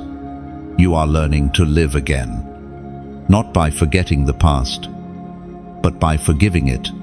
And one day, when the dust finally settles, you'll stand in the midst of what once was ruin and realize, this is not what was lost, it's what was promised. Heaven never leaves a life unfinished. Every wound has an ending. Every scar hides a story of survival. And every outcast becomes a cornerstone in God's design. Sometimes the greatest battles are fought in the stillness between breaths. You don't always hear swords clashing or see storms raging. Often, the war unfolds quietly, inside your chest, between faith and fear, trust and control, surrender and survival. And though no one sees it, heaven does. Every silent victory you've won has been recorded as worship. You have survived more than the world knows. The wars within you have been holy ground, unseen yet monumental. The courage it took to simply wake up some days, to smile through tears, to choose forgiveness when bitterness felt easier, that is strength few will ever understand. The scars you carry aren't marks of failure, they're proof of endurance. You've been through seasons where even hope felt heavy. You smiled in rooms where your soul wanted to hide. You carried others while your own heart ached for rest. And though no one clapped for your quiet victories, heaven stood in applause. Because what looks small in the eyes of men is immense in the eyes of God. There was a woman named Leora who lived in constant quiet battles. Her friends saw only her calm surface, never the storms that raged beneath. She prayed without words, worshipped without music, endured without recognition. One night, while lying awake in the still dark, she whispered, "God, am I even seen?" And deep within her heart came the answer, "You are not just seen, you are celebrated." And you, too, are celebrated. Every time you chose grace instead of anger, light instead of resentment, perseverance instead of despair, you reflected heaven's nature. You were becoming the very thing darkness fears, a soul that cannot be silenced. The Word of God declares in the book of Romans, chapter 5, verse 3-4, "We glory in tribulations also, knowing that tribulation worketh patience, and patience, experience, and experience, hope." No, that verse is the anatomy of endurance. Every hardship becomes material for hope. Every delay becomes a classroom for patience. Every moment of suffering becomes a factory for strength. The process is painful, but the product is priceless. Endurance doesn't mean you never get tired, it means you keep walking even when you do. It's not about perfection, it's about persistence. The world honors speed, but heaven honors stamina. You might look at others and feel behind, wondering why their paths seem easier. But comparison is a thief of gratitude and a distortion of perspective. You don't know the weight they carry, you only see the highlight. God doesn't measure lives by timelines, He measures them by transformation. And make no mistake, you have transformed. You're not who you were a year ago, or even a month ago. You've shed layers of fear, shame, and limitation. You've learned to find peace in pauses and strength in solitude. The version of you standing now has been refined by invisible fires. You may not feel strong, but your endurance has become your authority. People sense it when they speak to you. They feel peace without understanding why. That peace is not the absence of pain, it's the presence of power. Like gold in the furnace, your worth didn't change in the heat, it was revealed by it. God allowed the pressure not to punish you, but to prove what He already placed inside you. Every season of stretching increased your capacity for glory. And if you've wondered why the tests seemed unending, it's because God was shaping not only your future, but your foundation. Great structures require deep roots. The higher He plans to take you, the deeper He must dig.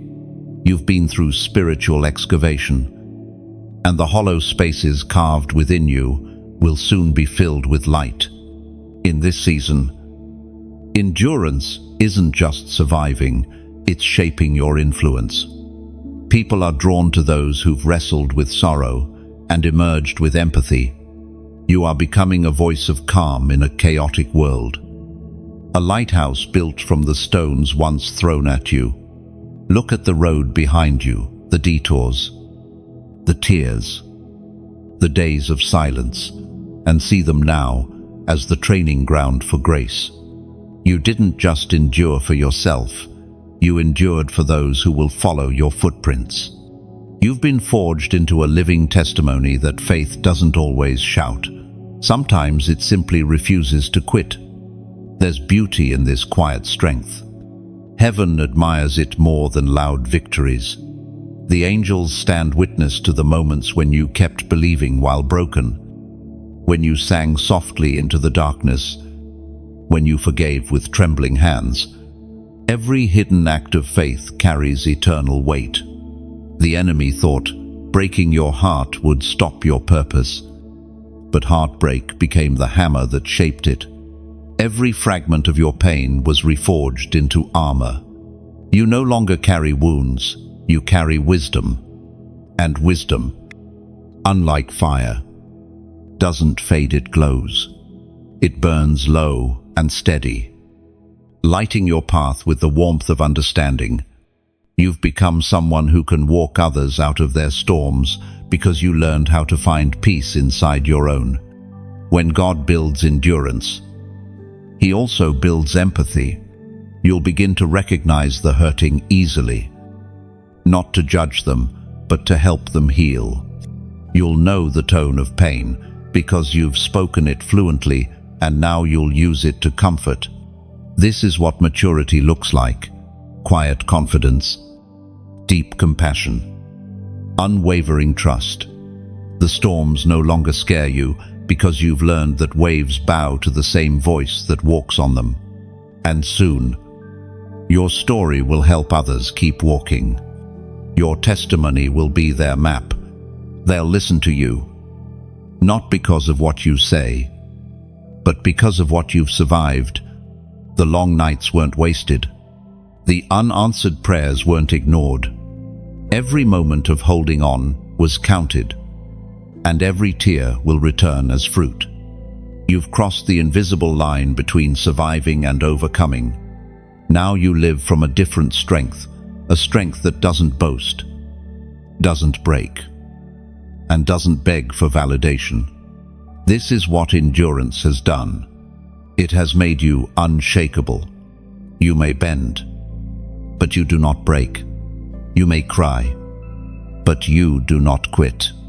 You may grow weary, but you never lose your worship. Heaven watches and whispers, "Well done." And your endurance has become your language of love, your proof of loyalty, your offering of trust. And soon, that same endurance will become your harvest. There is a moment in every chosen life when silence turns into sound, not the sound of thunder, but of awakening. You begin to realize that everything you've walked through wasn't random, it was rehearsal. Every heartbreak, every lesson, every delay was teaching your spirit the rhythm of divine timing. Now the music is changing. Heaven's tempo is increasing, and your name is woven into the next movement. You may not see it yet, but alignment is already happening. The doors that once resisted you are quietly unlocking. The same paths that seemed to lead nowhere are beginning to converge. What you thought was wasted time was actually God weaving the threads together in secret. There's a shift happening not just around you, but inside you. What used to drain you no longer holds power. What used to intimidate you now feels small. You've outgrown the version of yourself that fear built. You're stepping into the identity that faith designed. The Word of God confirms this transformation, as recorded in the book of Hebrews, chapter 10, verse 35. So, do not throw away your confidence. it will be richly rewarded. And that confidence isn't arrogance, it's agreement. Confidence is saying yes to what heaven already declared about you. It's the refusal to shrink when you were born to shine. It's the boldness to stand up again after being broken, not because you forgot the pain, but because you've learnt it no longer defines you. There was a man named Ezra who once lived beneath the weight of failure. He had lost everything: his work, his home, even his sense of worth. For years, he walked with his head bowed, avoiding mirrors because he couldn't stand the reflection of regret. But one morning, as he looked at the sunrise, he realized something. The light didn't avoid him. No matter how low he bowed, the sunlight still touched him. He whispered, "If the sun still reaches me, then maybe grace does too." That day, he lifted his face again and never looked down the same way. You're standing in that same sunlight now. The grace that once reached Ezra is reaching you. You've endured the pruning, now comes the bloom. You've walked through the desert, now comes the rain. And the confidence you're regaining isn't shallow pride, it's the deep knowing that you are still in God's plan. Every season of struggle has been planting seeds for this exact moment. You've learned faith not as a theory, but as breath. You've learned endurance not as discipline, but as nature. Now, heaven invites you to walk in the fullness of what those lessons created. This is not a season to question your worth, it's a season to carry it. The oil on your life has matured. The voice within you has gained weight. When you speak, even casually, people listen. That's not coincidence, it's calling. Heaven has amplified your presence because your obedience has proven trustworthy. You don't have to announce your arrival, your light will do that. The world will recognize the authority of your quiet strength. It's not about titles, platforms, or praise. It's about essence. Light doesn't need permission to shine. But the test now isn't struggle, it's stability. Can you remain grounded when favor increases? Can you stay humble when recognition comes? The same God who walked with you in the valley is walking beside you on the mountain. Don't forget his voice when the crowd begins to cheer. You are entering what heaven calls a season of recompense. Everything you lost: time, peace, confidence is returning, but multiplied. God is not just restoring what was taken, he's rewarding what you refused to surrender. Every time you kept believing in the dark, you were building equity in eternity. And now, heaven is cashing in that faith. Still, this season comes with a gentle warning. Do not underestimate your influence. Someone, somewhere is watching how you rise. Your response to blessing will teach them how to handle their breakthrough. The humility you show in promotion will be their guide when their own season comes. So walk softly, but boldly. Speak gently, but with authority. Love fiercely, but with discernment. You are a vessel of holy contradiction, strong yet surrendered, radiant yet reverent. If this word resonates within you, then mark this moment. Let heaven know that you are awake, aware, and ready to walk in what's been prepared for you. Comment 444. End of. Not as superstition, but as symbol. The number 4 represents stability, foundation, wholeness, and divine order. To write 444 is to declare, my life is aligning, my steps are steady, my foundation is firm. Lo, you are standing on solid ground now. What once wavered will now withstand. What once broke easily will now bend gracefully. You are not rebuilding, you are being re-established. And this confidence, this holy steadiness, will be contagious. Others will feel peace just by being near you. They won't understand it, but they'll sense it. You'll become living evidence that quiet faith builds unshakable foundations. Soon, you'll look back and realize that every breakdown was a blueprint. Every ending was an entrance. Every season that made you doubt yourself was secretly solidifying your roots. You are not who you used to be.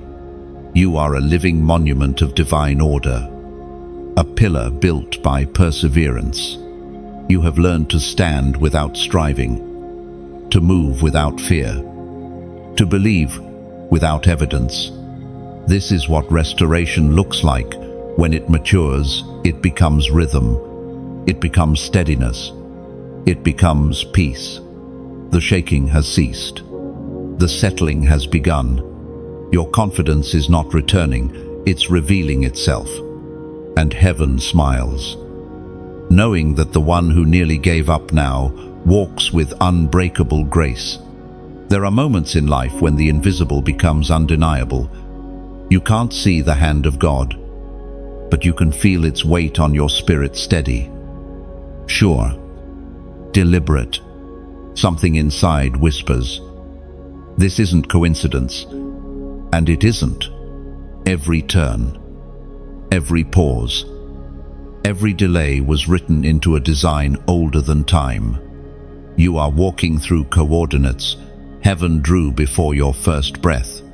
The journey hasn't been linear, and that's because destiny rarely moves in straight lines.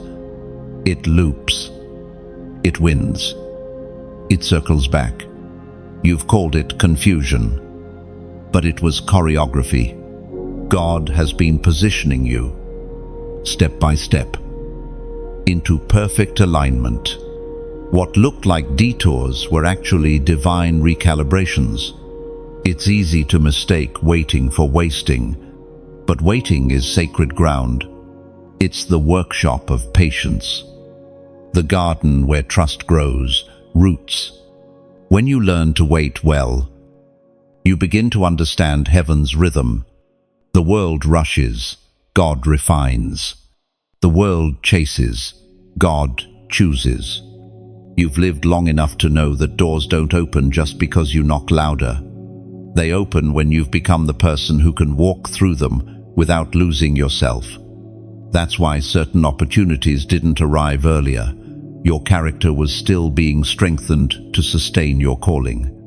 The Word of God reveals in the book of James, chapter 1, verse 4, "Let perseverance finish its work, so that you may be mature and complete, not lacking anything." That verse is not just a promise, it's a principle. Perseverance is heaven's sculptor, shaping your soul with precision. Every test, every pause, every disappointment, it was all part of finishing the masterpiece. You were never waiting for God, He was waiting for you to become ready. There was once a potter named Eliab who was known for crafting flawless vessels. One day, a student asked him why he took so long to finish one jar. Eliab smiled and said, "Because the slower the spin, the stronger the clay." Then he added, "If I rush the wheel, it cracks in the fire." That's what God has been doing with you, spinning slowly so you wouldn't crack under pressure later. Patience has not been your punishment, it's been your preparation. You've learned the strength of stillness.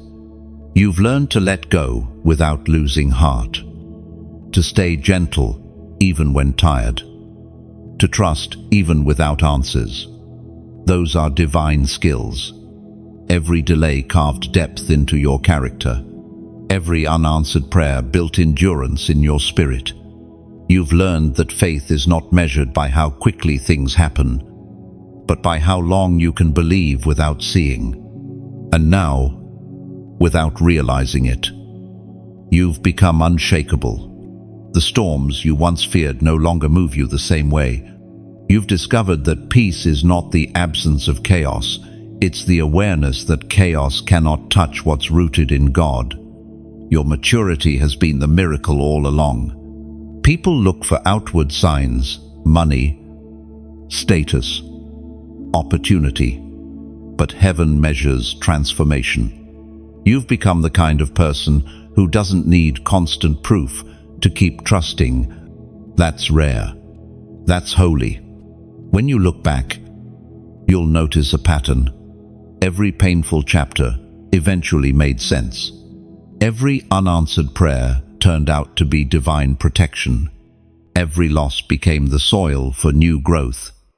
You were being led by invisible hands the entire time. The truth is, you were never behind schedule.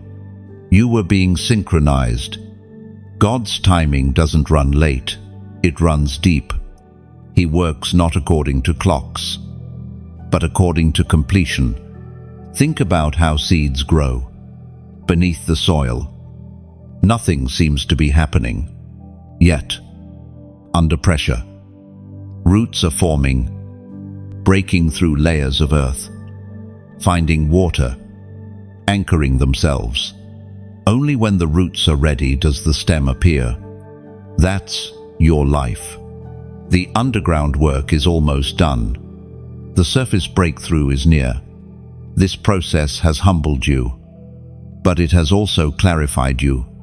You've let go of illusions, of control, of the need to prove. You've learned to simply be, and in that stillness, your true power has awakened. When you finally see what's coming, you'll understand why the journey required this pace. Quick growth may please impatience, but only slow growth can carry destiny. You've been built for longevity, not spotlight.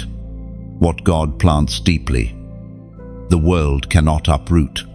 And now, something inside you knows. The waiting has shifted into readiness. The peace that used to feel foreign now feels familiar. You've stopped trying to force doors open. You've learned to listen for which ones unlock naturally. You can sense that heaven is positioning everything quietly. Connections, opportunities, alignment. You don't have to chase. You only have to follow. The same still, steady hand that led you through the wilderness is now guiding you toward fulfillment. You are not the same person who started this journey. Your eyes see differently. Your heart feels deeper. Your spirit rests quicker. You've traded striving for surrender, and that's when true acceleration begins. Don't be surprised if things start unfolding quickly now. When the waiting season ends, everything moves with divine precision. Doors open easily because they're yours. Favor flows naturally because it fits you now. But even as blessings begin to bloom, remember, the goal was never arrival, it was awareness. You didn't go through all of this just to reach a destination. You went through it to become the destination where God's presence dwells. And this awareness will carry you into the next chapters with calm confidence. You'll walk with a quiet authority that doesn't need to explain itself. You'll speak with grace, shaped by gratitude. You'll live with an ease born from trust. That's the gift of waiting. It rewires your relationship with time. You no longer panic about when. You simply trust the why. So breathe. Look around. What once felt delayed has been right on time. You've matured into the vessel. Heaven designed a life steady enough to hold glory, humble enough to release it. The season of confusion has passed. The soil of your soul is ready. And when God finally says, "Go," you won't rush, you'll glide, because patience has finished its work. And now, you lack nothing. You've reached the part of your story where gratitude begins to speak louder than grief. You no longer wake up questioning why things happened. You begin to understand what they created in you. The weight that once felt unbearable has become the muscle that helps you carry light for others. What was meant to crush you has become the reason you stand taller. It's a strange beauty, how pain, when surrendered, becomes purpose. You can look back now and see the pattern. Every loss was planting depth. Every tear was watering wisdom. Every silence was shaping your sensitivity to heaven's voice. None of it was wasted. This is the season where you no longer survive, you serve. You pour out what healed you. You become the medicine you once needed. That's the divine rhythm of transformation. Healed people heal others. Not by preaching, but by presence. There was a young man named Micah who spent years battling loneliness. For a long time, he believed that being unseen meant being unloved. But one afternoon, while sitting under a fading tree, he noticed a single leaf clinging to the branch, even as the wind pressed against it. He heard a whisper in his spirit, "It's not holding on, it's serving its season." Micah realized then that his life, too, had a purpose, even in quietness. From that day forward, he began to smile at strangers, speak gently to the weary, and share hope with those who'd lost theirs. His pain had been his teacher, now it was his testimony. That's where you are. You've crossed from merely being carried to becoming a carrier. You've become a vessel of peace in a world desperate for calm. When people encounter you, they won't even realize why they feel lighter. It's because you carry restoration in your presence. As written in the second book of Corinthians, chapter 9, verse 7, each of you should give what you have decided in your heart to give, not reluctantly or under compulsion, for God loves a cheerful giver. Not. That verse isn't only about money, it's about living open-handed. The most beautiful lives are those that flow freely. You were never created to grasp everything tightly. You were created to give, to release, to let your blessings breathe. And in that spirit, if this message has touched you, if you felt light return to heavy places within you, then let this moment become movement. Press like not as habit, but as heartbeat. Each click is a quiet amen, a ripple of agreement that helps this light travel farther. When you share, picture it like planting a seed. You never know where it might land, whose dry soul it might root in, whose night it might brighten. The simple act of sharing can become a spark of restoration in someone else's wilderness. Subscribe not for updates or algorithms, but as a way of saying, I want to stay connected to hope. Each time you return, you add another log to this fire, keeping the warmth alive, not just for yourself, but for every soul who gathers here later. And if your heart ever feels moved to give, do it as one who waters a garden, not out of duty, not because anyone demands it, but because you felt life return, and you want that life to keep flowing. Giving is never about the size of what leaves your hand, it's about the sincerity behind it. Even a drop of water matters to a thirsty seed. Every donation, no matter how small, becomes nourishment that allows these words to reach places you may never travel to, touching hearts you'll never meet, lighting lamps in unseen rooms. Think of it this way: when you pour into this space, you're not fueling a platform, you're feeding a mission. You're part of heaven's chain of kindness. Invisible but unbreakable. What you release doesn't vanish, it multiplies. It returns as peace, favor, and quiet joy in ways you can't predict. Your giving, whether through generosity, sharing, or simple presence, is sacred participation in something alive. This isn't a demand. It's an invitation to be part of the echo that keeps grace resounding in a loud, restless world. And if you can't give financially, know this: your time, your prayer, your willingness to stay open are gifts of equal worth. Not everyone gives with coins. Some give with consistency. Every act counts when it's done in love. You may not realize it yet, but this small circle, these words, these hearts connecting through light has already become a sanctuary. People gather here not because of performance, but because of peace. This isn't just a channel, it's a table. Every like, every share, every kind word laid here becomes bread for someone's soul. You've been both the healed and the helper, the seeker and the source. You are part of something beautifully cyclical, where what you once needed becomes what you now give away. And that's what giving truly is. Not charity, but circulation. Just like rivers that flow back into the sea, generosity is the natural rhythm of a heart that remembers grace. When you give, you're simply letting the current continue. So breathe for a moment and feel this truth. You are not obligated, you are invited. Your willingness alone is a melody. Heaven hears clearly. If you feel moved to give, let it be gentle. If you feel led to share, let it be sincere.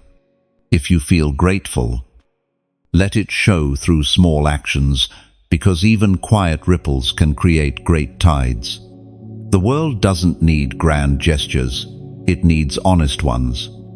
Every gesture of support, every act of kindness here, becomes another spark that keeps hope alive.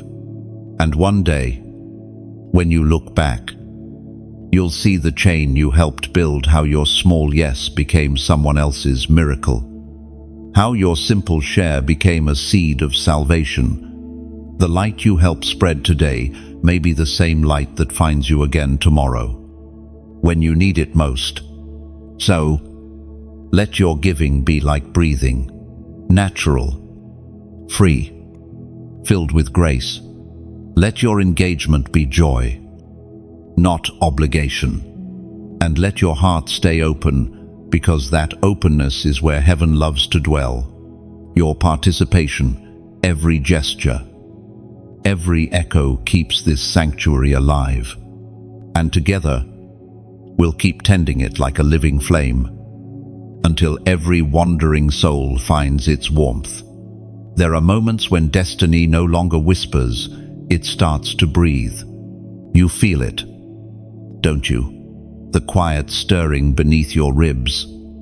The awareness that something inside you is ready to move again. It's not anxiety, it's awakening. Heaven is calling you to rise into what you were born for. This is not about striving or proving. It's about remembering who you've always been, beneath the fear, beneath the mistakes, beneath the noise of other people's opinions. You were not born to wander endlessly in self-doubt. You were crafted for impact, shaped by divine intention. You carry something that the world is waiting for. But before the unveiling, there's always a pause, a sacred inhale before the exhale of purpose. It's that moment right now. You're standing between what was and what's next. And heaven is aligning everything for your forward step. There's a story told about an old olive tree that had stopped producing fruit. The owner considered cutting it down, but the gardener pleaded, "Let me dig around it and pour water for one more season." The tree looked lifeless, but beneath the soil, roots were drinking again. The next year, It bore fruit, sweeter than before. You are that tree. The seasons that seemed barren were not endings, they were preparation. God has been digging around your roots, removing what hindered growth, and pouring fresh water into your soul. It felt like loss, but it was love. It felt like delay, but it was design. The voice of Scripture speaks in the book of Hosea, chapter 6, verse 1. Come, let us return to the Lord. He has torn us, but He will heal us. He has injured us, but He will bind up our wounds. That verse sounds like contradiction, but it's revelation. Sometimes God allows the breaking to make room for the binding. The tearing is not to destroy, it's to deepen. You were never abandoned, you were being adjusted. You've walked through enough nights to know that darkness has its own kind of light. Even in the lowest valleys, something sacred glowed inside you. Resilience, faith, and a faint yet steady pulse of hope. That was your proof that the divine hand never left you. The past season stripped you, but not to shame you. It removed what couldn't grow with you. Old fears, false connections, fading habits, they all fell away so you could stand free. Heaven cannot pour into a vessel still clinging to the old. You may not feel fully ready, but readiness rarely feels comfortable. It feels like trembling courage, a mixture of fear and faith holding hands. Every chosen one must face this threshold, the moment when comfort ends and calling begins. Now the time has come for you to step into what has been quietly waiting. The world doesn't need perfection, it needs authenticity. It doesn't need louder voices, it needs truer ones. You've been through enough refining to carry truth with tenderness. Don't underestimate what's inside you. When you speak from scars that have healed, heaven amplifies your sound. When you move in humility, God multiplies your reach. The power you carry is not in how loud you shout, but in how deeply you love. And as you prepare to step forward, pause for a breath. Feel the weight of this moment, not as burden, but as blessing.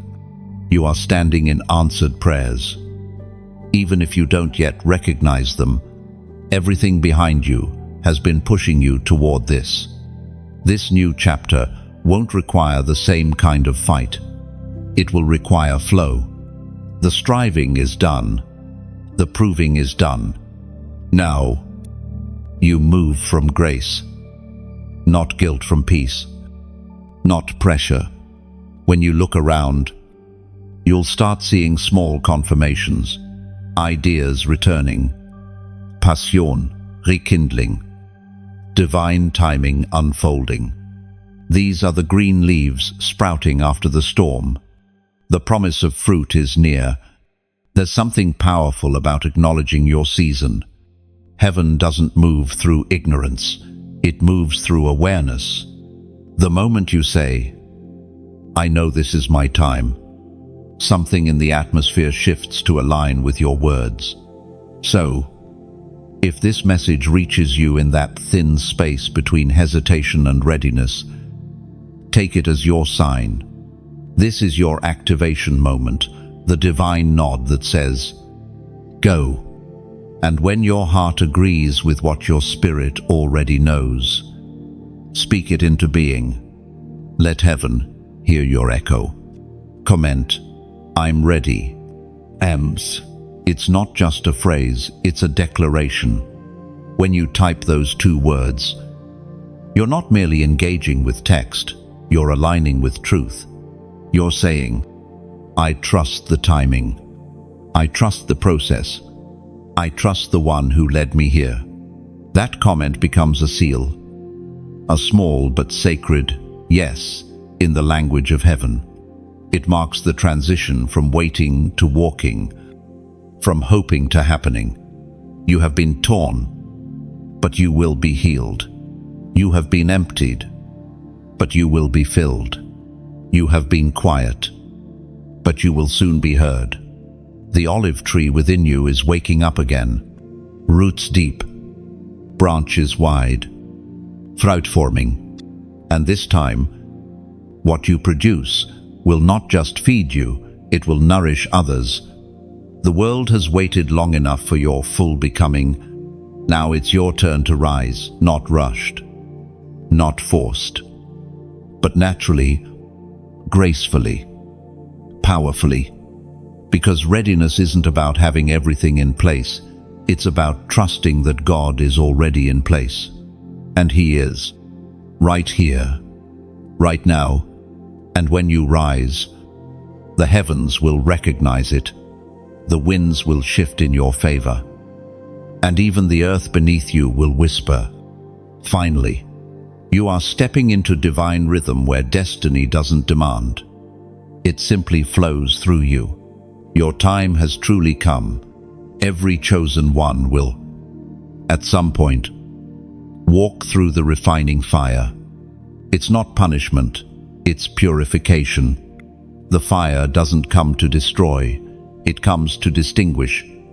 It separates what was added by fear from what was placed by God. It burns away pretense, false identities, and hollow attachments until all that remains is truth. You've been through your own version of that fire, the season when nothing made sense, when the prayers felt unanswered, when you felt stripped to your essence. But look at you now, you're still standing, stronger, quieter, wiser. That's what happens when faith survives flames. There's a difference between being burned and being refined. Being burned consumes you. Being refined reveals you. The heat you faced wasn't meant to erase you. It was meant to expose what's indestructible in you. The Word of God declares in the book of Zechariah, chapter 13, verse 9, I will put this third into the fire. I will refine them as silver is refined, and test them as gold is tested. They will call upon my name, and I will answer them. I will say, they are my people, and they will say, the Lord is my God.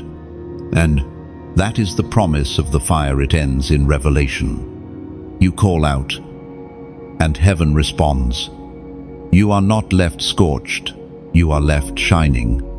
Refinement is one of heaven's greatest acts of love, because it proves that you are worth shaping. God only purifies what He plans to use. He only tests what He intends to trust. The greater your calling, the hotter your furnace.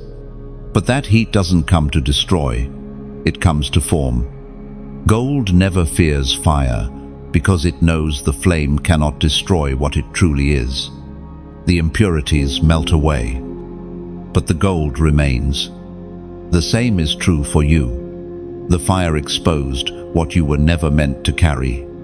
It burned off the expectations that weren't yours, the guilt that wasn't true, and the fear that wasn't real. Now, what remains is pure conviction, pure focus, pure peace.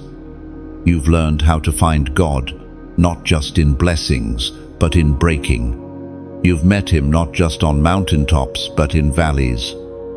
Not just in laughter, but in loss. And somewhere in that refining process, you realized something profound. He was never punishing you. He was purifying your perception of Him. Refinement changes how you see everything. The same world that once felt harsh now looks holy. You start to understand that trials were not sent to ruin you, but to reveal you. The darkness was not a sign of absence. It was an incubator for light. In the furnace, faith stops being theory and becomes reality. You don't quote promises, you live them. You stop chasing proof because your survival itself becomes evidence. There was once a blacksmith named Haran who crafted swords for kings. His apprentices hated the fire. It blistered their hands, filled the air with smoke, and made their eyes sting. But Haran would say, "The metal doesn't hate the fire, it trusts it, because it knows it's being shaped for something greater." You've been in that same forge, and though you felt the heat, you've also felt the hand of the master shaping you blow after blow, strike after strike, until the dullness turned to brilliance. And now, when people see you, they'll sense it, even if they can't name it refinement. That glow that can't be imitated, that quiet strength that no storm can shake, the kind of peace that says, "I've been through the fire, and I found God there." And refinement gives you authority, not the loud, boastful kind, but the steady kind that brings comfort to chaos. People will feel safety in your presence because they'll recognize the weight of what you've endured. You've become a living altar, carrying both flame and fragrance. The fire was not your enemy, it was your teacher. It taught you where to bow, when to speak, and how to stand. It stripped you of what you thought you needed so that you could realize that God Himself is enough. And that realization is freedom. Freedom from validation, from fear, from striving. When you know that the flame can't harm you, you stop running from heat and start walking through it with grace. This is what maturity looks like, not the absence of trials, but the presence of peace within them. The world may still shake, but you no longer tremble. You've learned that storms cannot drown what the Spirit sustains. There's something holy about being refined. The smell of smoke never leaves completely. It lingers, not as trauma, but as testimony. It reminds you of where you've been and what survived. It's the scent of survival, the aroma of victory. And from now on, that fragrance follows you. It announces your arrival long before you speak. It tells the atmosphere, "This one has been through the fire and carries light because of it." So if you find yourself walking through heat again, don't panic. You've already passed harder tests. This time, the fire won't hurt. It will highlight. You'll feel warmth, not fear. You'll recognize the process and trust the outcome. Because once you've been refined, you stop fearing the flame. You start thanking it. The furnace forged your faith. The fire revealed your foundation. And what emerged, what stands here now, is unbreakable, untouchable, unmistakably divine. You are not who you were before the flames. You are gold now. Peace doesn't arrive as an event, it grows as a presence. You don't stumble upon it by accident, you cultivate it, layer by layer, through surrender. The peace of God is not passive or fragile. It is not the shallow quiet that comes from avoiding conflict. It's the deep, immovable calm that exists even when the storm still howls around you. You've searched for peace in people, in plans, in places, but eventually you discovered that peace was never somewhere out there. It was something being built inside you. The very storms that tried to break you were the chisels shaping your calm. Peace is not weakness, it is mastery. It's the moment your soul learns to stop arguing with the inevitable and start agreeing with the eternal. It's when you finally say, "God, I don't need to control this anymore. I just need you." No, you didn't lose your peace because of what happened. You lost it because you tried to carry what wasn't yours to hold. And now, through experience. You're learning to lay it down. Every time you surrender control, a layer of true peace takes root. As written in the Gospel of John, chapter 16, verse 33, I have told you these things, so that in me you may have peace. In this world you will have trouble, but take heart, I have overcome the world. No, that promise doesn't deny the existence of trouble, it declares the victory that lives within it. The peace of Christ isn't fragile, it's forged in fire. It doesn't crumble when chaos rises, it expands to fill the space. When you understand this kind of peace, you stop chasing emotional highs and start living from spiritual stillness. The storms still come, but they no longer define the forecast of your heart. You begin to carry your own weather serenity that cannot be stolen. There was a fisherman named Nathan who lived by a restless sea. Every night, he fought against the waves, terrified of storms that could swallow his small boat. One evening, an older sailor told him, "You can't calm the sea, boy, but you can learn to trust the one who commands it." That night, when the storm came again, Nathan didn't try to fight it. He sat still, holding the oar loosely, whispering, "You are in control." The waves raged as before, but something shifted inside him. The fear broke. That's how peace begins, not when the world quiets down, but when your heart does. The waves may never fully stop, but their roar loses power over your pulse. This kind of peace doesn't come through escape, it comes through endurance. You can't protect yourself from life, but you can position yourself in God. The closer you stand to His heart, the less the wind can shake you. Peace is not denial of pain. It's the acceptance that pain cannot rule you. It's the quiet courage to walk through uncertainty without demanding an explanation. It's faith that whispers, "Even if I don't understand, I still trust." Oh, there's something extraordinary about people who carry peace. They shift rooms without speaking. They disarm chaos simply by being present.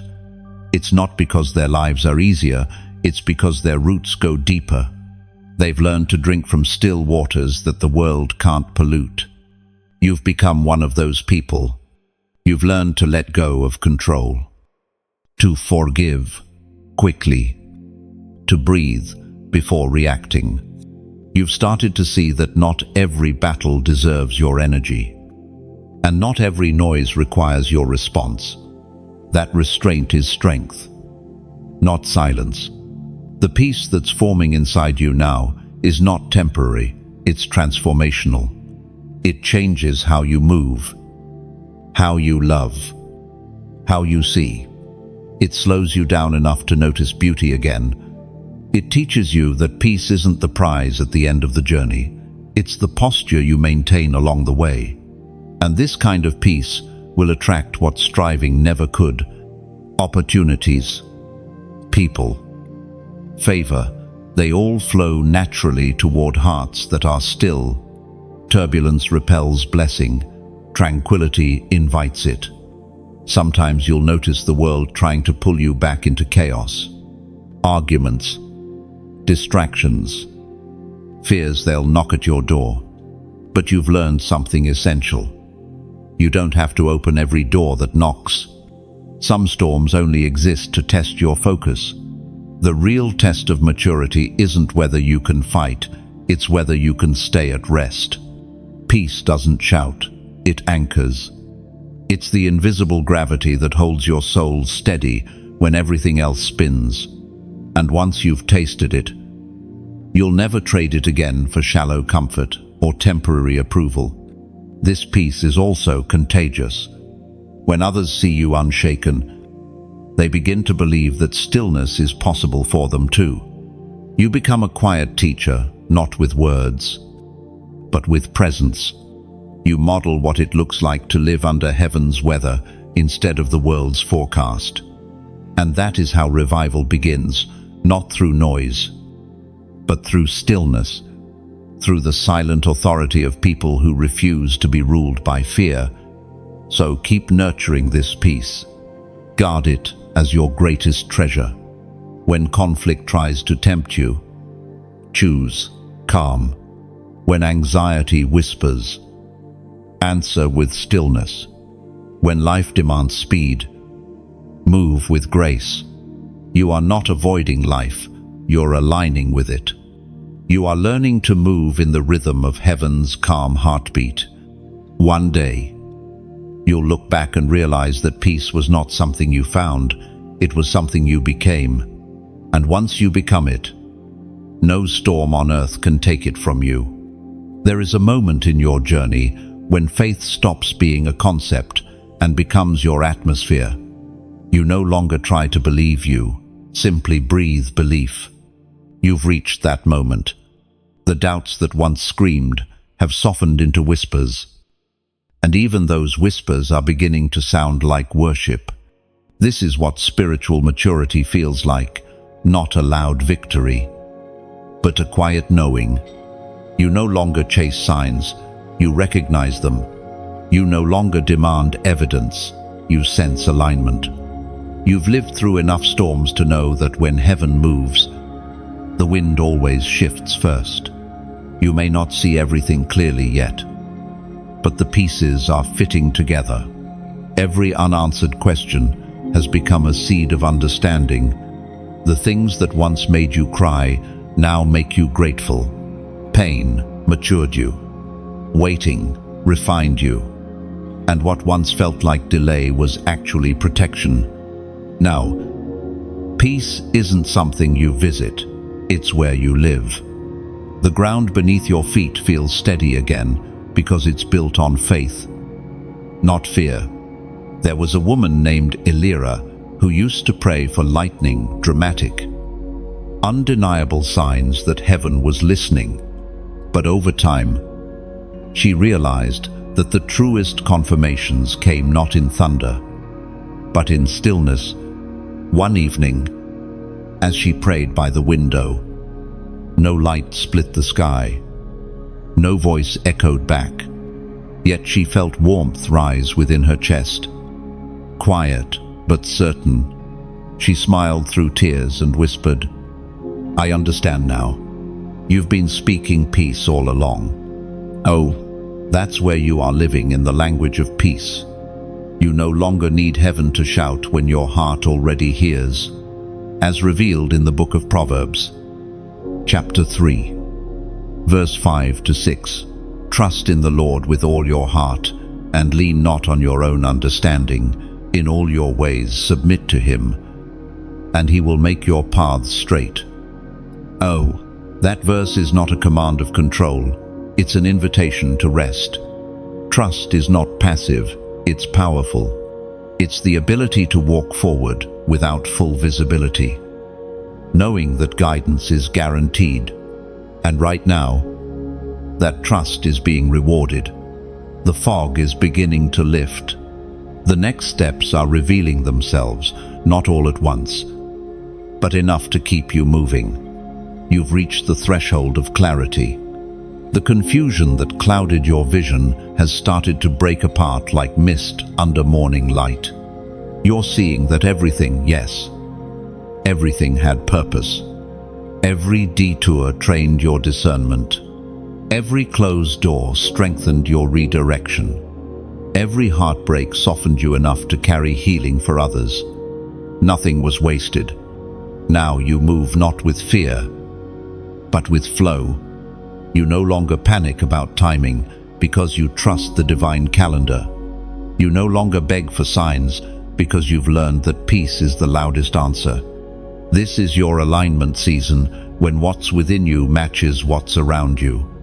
Heaven is not only ordering your steps, it's harmonizing your atmosphere. You can feel it in the small coincidences that don't feel coincidental at all. Your spirit recognizes this moment. It's been waiting for it. You can almost sense the air shifting, the heaviness lifting, the invisible turning visible. If this word reaches your heart like a confirmation you've been waiting for, take a breath and mark this moment. Let heaven know that you see it, that you agree with it, that you are ready to move forward with full trust. Comment 555. Len, not as ritual, but as revelation. The number 5 represents grace, and 555 symbolizes overflow, grace multiplied, favor magnified, alignment solidified. When you write 555, you're declaring, I am walking in grace upon grace. I trust the flow. I'm ready for the new. End of fall. It's a prophetic act, a small movement with great meaning. It says to heaven, I'm aware, I'm aligned, and I'm available. Because the truth is, grace is no longer chasing you, it's surrounding you. You're not stepping into it, you're swimming in it. You are moving from striving to sailing, carried by unseen winds that were always meant to guide you here. So breathe easy. Chosen one. The season of struggle is folding into the season of stillness. The map you were waiting for has always been within you, etched in trust, written in peace. And now, heaven smiles and whispers the same words it spoke to Elira in the stillness. You understand now. Emlo. You understand that grace was never a rescue boat. It was the river itself. It carried you even when you didn't know how to swim. You thought you were drifting, but heaven was directing every current beneath you. Now, every step you take feels lighter. The pressure to perform is gone. You've stopped asking, am I enough? And started realizing, I already am. That's what grace does it. Silences striving and replaces it with steady confidence. The future no longer intimidates you. You see it now, not as a mystery to fear, but as a garden waiting to be tended. You plant peace with your words, water purpose with your actions, and let grace grow the rest, even in stillness. You're moving. The winds of heaven push gently behind you. Unseen but undeniable. The river flows. The light expands. And your heart beats in perfect rhythm with divine timing. You are not behind. Not lost. Not late. You are right on time, floating in the current of grace. And in that current, you finally rest, not because everything is certain, but because you've made peace with mystery. You've stopped needing to know every detail to feel secure. That's how grace grows quietly, deeply, faithfully. You've become one with the flow, no longer fighting against what's unfolding. You trust the turns, the pauses, the gentle waves that lead you home.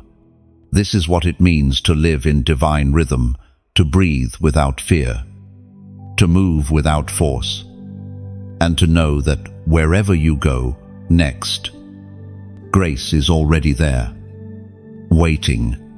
You've walked through valleys that few understood and climbed mountains that few saw, through every shadow and sunrise. You've learned one truth that changed everything. You were never walking alone. Even in the silence, heaven was pacing beside you. Even when you thought your prayers went unanswered, God was working quietly behind the curtain, aligning every detail. This realization does something to your heart. It humbles you. It makes you grateful for what stayed, and even more grateful for what left. You start to understand that loss was never rejection, it was redirection. Pain wasn't punishment, it was preparation. and the grace that carried you through has only grown deeper with time. Now, you carry peace where panic once lived. You speak softly because you no longer need to prove anything. You've seen God defend you in private ways no applause could measure. You've discovered that the most powerful testimonies are whispered from healed wounds, as revealed in the book of Philippians, chapter 1, verse 6, being confident of this, that he who began a good work in you will carry it on to completion until the day of Christ Jesus. That's not just a promise, it's a process.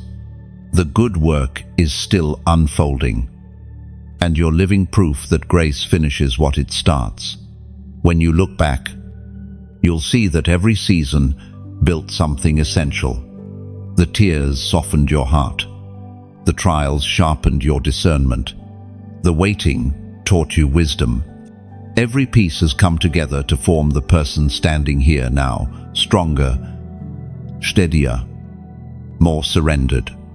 And because of that growth, you now carry something powerful, the ability to pour. You've been filled, not to overflow, for show, but to spill gently into the lives of others who are where you once were. That's how light spreads, not in flashes, but in ripples. If this space, these words, have spoken to you, if they've helped you find peace, strength, or direction, then you are already part of something holy.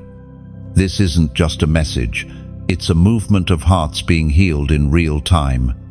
Press like as an act of gratitude, not obligation. Every tap is like lighting a small candle in this shared sanctuary, letting others see that they're not alone in their journey.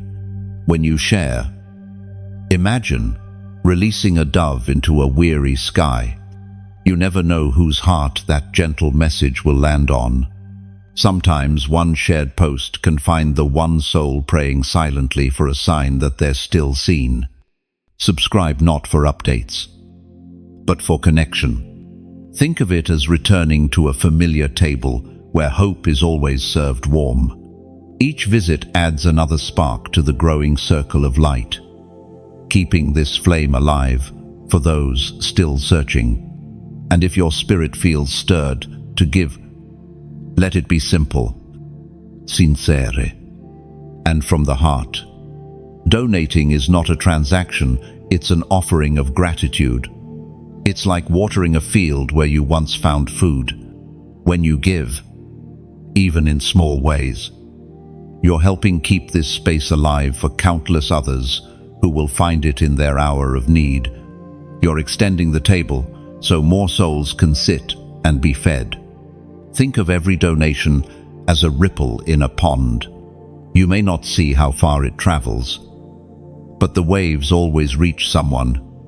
Your generosity becomes part of heaven's current, moving unseen through lives you'll never meet but eternally impact. You don't give to earn favor, you give to express it. You give because you recognize that what touched you is worth sharing. You give because gratitude naturally wants to move. And if you can't give financially, that's perfectly fine. Your presence here is already part of the gift. Every prayer, every comment, every act of kindness you send into this space carries its own sacred weight. The truth is, this light belongs to all of us. Together we tend it, protect it, and pass it forward. That's how revival spreads, not through one voice, but through many hearts beating in harmony. When you like, when you share, when you contribute, you're not fueling a page, you're fueling purpose. You're keeping alive a place where the weary can rest and the forgotten can feel found. It's a divine exchange, not of money, but of meaning. Your act of generosity, no matter its form, is like placing a stone in a growing foundation, building something lasting and luminous. The world is full of noise, But this is something rare. A sacred pause. A collective breath of hope. You are part of that. Every gesture you make here, big or small, is another thread in heaven's tapestry of grace. So if you feel led to give, give with joy. If you feel moved to share, share with love. And if all you can offer is your presence, then offer it fully, because presence itself is holy. Together, we are tending something fragile and beautiful, a fire that began in one heart, now spreading quietly from soul to soul. And that, in itself, is a miracle worth nurturing. And perhaps that's the most powerful thing about this journey. You didn't just find light, you became it. Every time you encourage, every time you give, every time you simply stay kind in a cruel world. Heaven notices. Your quiet consistency speaks louder than any sermon could. The beauty of this movement is that it's not built on force, it's built on freedom. You are free to come, free to rest, free to give as you feel led. Every act is sacred because it's chosen. That's how God works, not through pressure, but through willingness. So wherever this finds you, in a room lit by hope or a heart still healing, know that you're part of something larger than yourself. This isn't just words on a screen. This is community. This is ministry in motion. This is light traveling from your heart into someone else's night. Sometimes destiny doesn't arrive with noise, it arrives with recognition. You start to see hints of purpose in everything, in conversations that feel too precise to be random, in opportunities that unfold without force, in peace that feels like prophecy.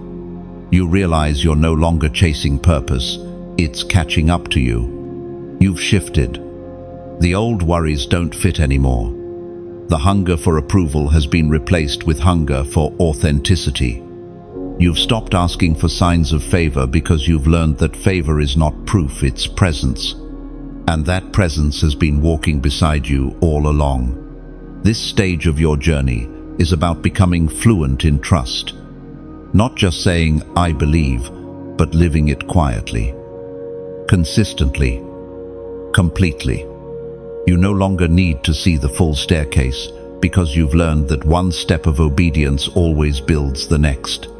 As revealed in the book of Psalms, chapter 37, verse 23, "The steps of a good man are ordered by the Lord, and he delights in his way." And that word, ordered, means more than arranged. It means intentionally positioned. Nothing about your path is accidental. Every intersection, every delay, every surprise detour has been a deliberate alignment. You haven't missed your timing. You've been moving in rhythm. There was a man named Adriel who built boats along a quiet shore. Every vessel he made seemed to take years before finding an owner. He used to question his purpose, wondering why his hands built so slowly when others produced so fast. One morning, as he finished his latest craft, a storm rose, suddenly, but instead of fear, peace came. He realized his delay had positioned his boat to be exactly where it needed to be to rescue fishermen stranded offshore. That moment redefined everything for him. The timing wasn't late, it was right on purpose. You've lived that story in your own way. You've asked, why so slow? Why so hard? Why so quiet? And heaven's answer remains the same, because perfection takes time. What's being built through you isn't temporary, it's timeless. You are no longer in the season of proving, you're in the season of becoming. You've stopped trying to convince others of your worth. The fruit of your endurance will speak louder than explanation ever could. Every moment of obedience has been creating divine geometry, lines and paths converging into something beautiful. You can't yet see the full mosaic, but soon you'll look back and marvel at how everything connects. Don't despise the simplicity of your current season. It's not small, it's sacred. Quiet faithfulness is the soil where heaven grows its greatest harvests. The unseen seasons are where crowns are forged. You've learned that acceleration without preparation can destroy. But now that you've been refined, heaven can finally release you without fear of loss. The weight of what's coming will not crush you, it will confirm you. This next stretch of your path won't require effort, it will require alignment. Doors will open naturally because they were designed for your fingerprints. You'll recognize your space, your people, your calling, because peace will greet you there like an old friend. But with every elevation comes a whisper of warning. Stay anchored. The wind that lifts can also drift if you forget your foundation. Keep humility as your compass, compassion as your anchor, and worship as your oxygen. The higher you rise, the deeper you must bow. When you walk through this next chapter, you'll notice that even your silence carries weight. The authority you've gained doesn't come from shouting, it comes from surviving. Heaven trusts you now, not because you're flawless, but because you're faithful. And as you move into greater visibility, remember, the goal is not to be admired, but to reflect light. You are a mirror of mercy, not a monument of pride. Let your influence remain drenched in gentleness. Let your words heal more than they impress. You've crossed through seasons of hiding, healing, refining, and now you stand in revealing. But revelation is never just about being seen, it's about being useful. You are here not to collect attention, but to distribute grace. The world will feel your presence even before it knows your name. That's the signature of divine impact. It moves hearts before it meets eyes. And if this message finds you at the threshold of something new, feeling the wind shift, sensing heaven's alignment, mark this as your confirmation. The waiting season was never wasted. It was womb time. What's about to emerge was worth every tear, every test, every pause. Now, as a prophetic act of agreement, let your spirit respond, not with many words, but with one declaration that echoes through heaven. Comment, I trust. Oh, 2 words, but an ocean of meaning. When you write them, you're saying, I trust the timing, I trust the turning, I trust the table God is preparing for me. Those words carry weight because they are the summary of your whole story, the brokenness, the rebuilding, the bravery. Trust is your victory cry, not shouted in triumph, but whispered in peace. And heaven hears it. Angels move on the sound of your surrender. The earth itself bends around a heart that truly trusts. So let that be your posture now, not striving, not questioning, just steady trust. You've been guided here for a reason, and the same hand that brought you this far will never let you fall. Your steps are ordered, your purpose is sure, and your peace is permanent. Walk forward. Chosen one step, one breath, one trust at a time. There comes a point in every chosen one's journey where you begin to understand the quiet language of heaven. It's not spoken through noise or thunder, but through rhythm, the rhythm of moments that seem ordinary but carry eternal meaning. You start to notice that nothing in your life has been wasted. Every delay, every detour, every silence, it all fits into a melody only heaven could compose. You realize now that divine timing isn't about speed, It's about sequence. What you thought was standing still was actually being positioned, like a seed in winter.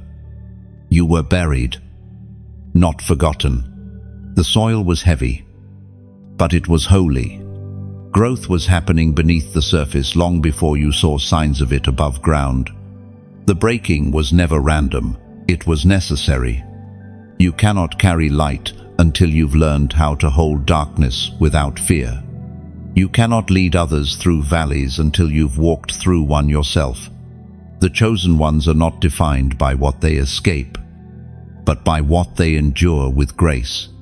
The voice of Scripture reminds us in the book of Isaiah, chapter 60, verse 22, when the time is right, I, the Lord, will make it happen. Those words are a promise wrapped in patience. You've been living through the when, while God has been preparing the how. Every unanswered question was an invitation to trust. Every closed door was a redirection toward what's truly yours. You see, God's promises don't expire, they mature. Some of them take longer to ripen because they're meant to feed more than just you. And now, the time of waiting has turned into the time of witnessing. You are about to see what patience built. The person you were before the wilderness couldn't handle what's coming. But the person standing now, the one who's been refined by fire, grounded by faith, and softened by grace, this version of you is ready. You've grown into your assignment. Think of the eagle. It doesn't panic when the storm comes. It soars higher, knowing the wind that threatens others will lift it. You've learned that same truth. The storms didn't end you, they elevated you. You've stopped fearing pressure because you've realized diamonds are born under it. You're walking now with a steadiness that only the tested can carry. The same situations that once broke you now find you unbothered. You've learned that peace isn't found in the absence of conflict, but in the presence of trust. There was once a craftsman who carved instruments from fallen trees. When asked why he used broken wood, he smiled and said, "Because the tree that's been through storms knows how to sing." That's what you've become, a soul that sings because it has survived. And your melody is different now. It carries depth, compassion, and a tone that can only come from endurance. People will feel peace just by being near you. You don't even have to explain your story. Your presence will tell it. You are no longer trying to convince others of your worth. You are quietly walking in it. Everything you've been through has led you here to this balance of strength and softness. You no longer break easily because you've learned to bend gracefully. You no longer chase validation because you've already been chosen. And what's ahead is not chaos, it's clarity. You will begin to see things fall into place with an ease that feels supernatural. The effort you once used to force will now be replaced by flow. What once felt uphill will suddenly feel aligned. This is what happens when heaven's timing meets human readiness. There's a click in the spirit, a divine synchronization where purpose finally matches preparation. But even as everything starts to accelerate, stay grounded in gratitude.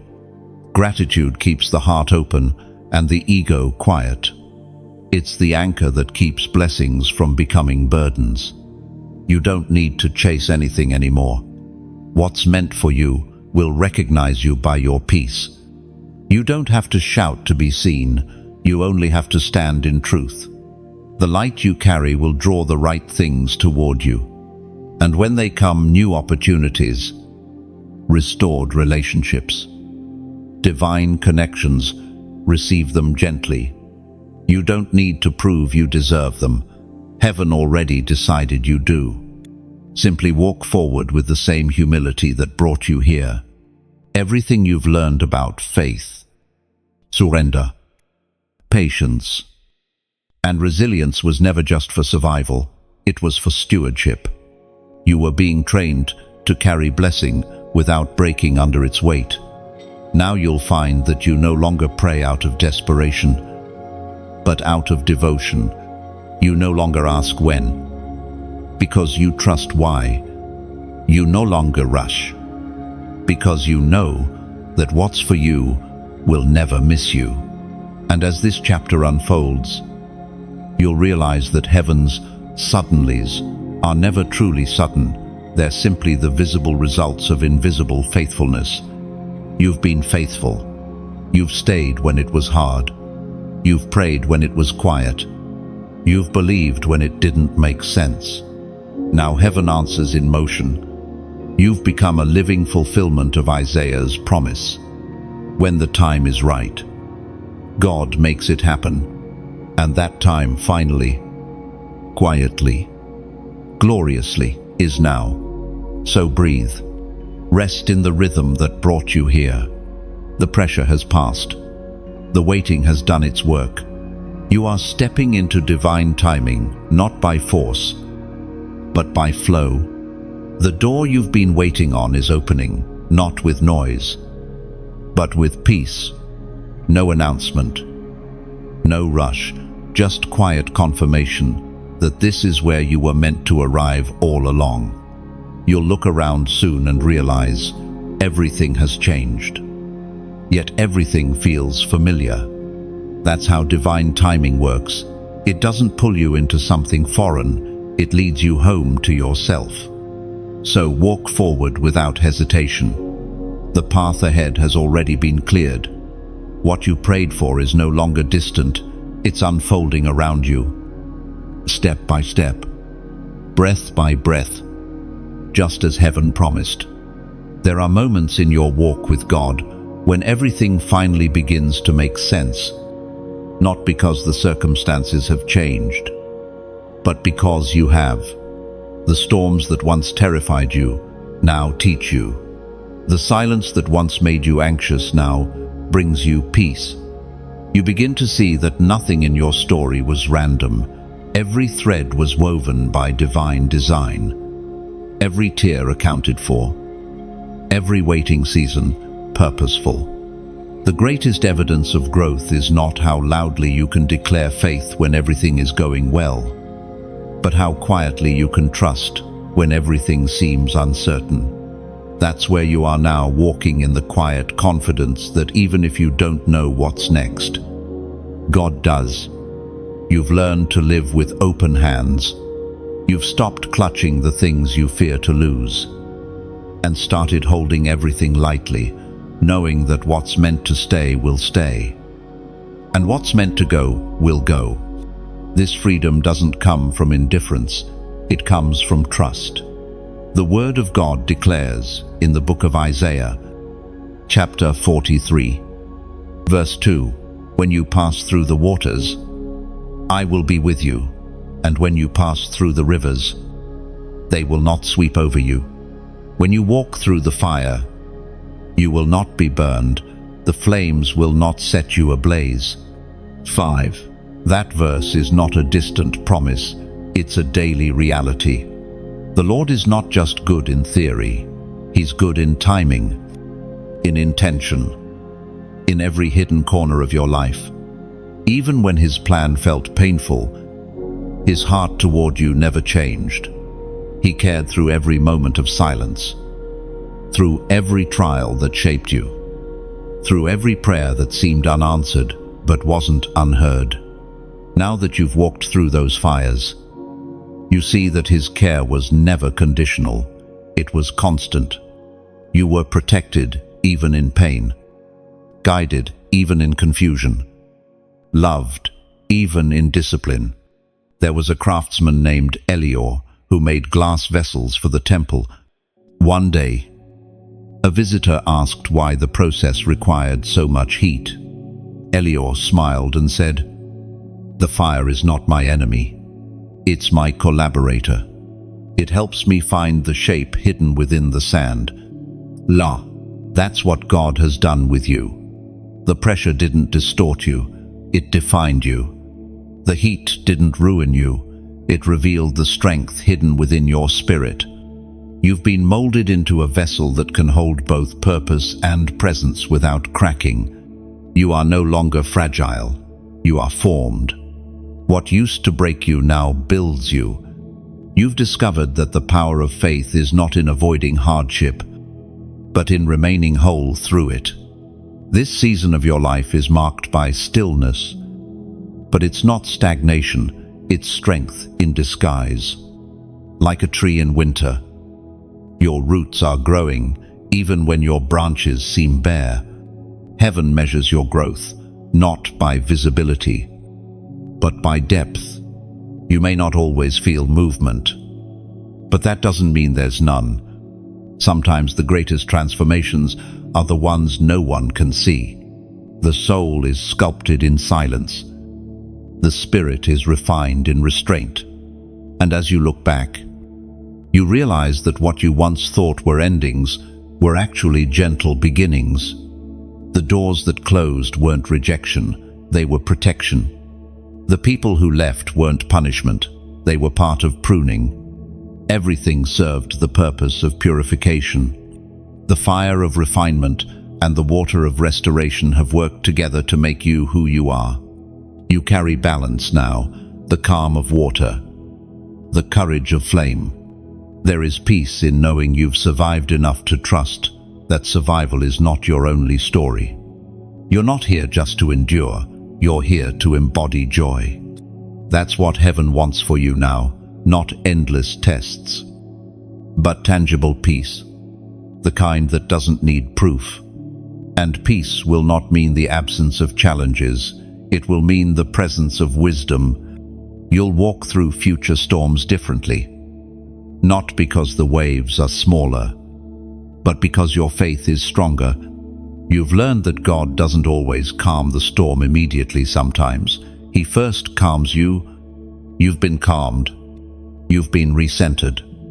You've been reminded that you don't need to understand everything to be at peace in it.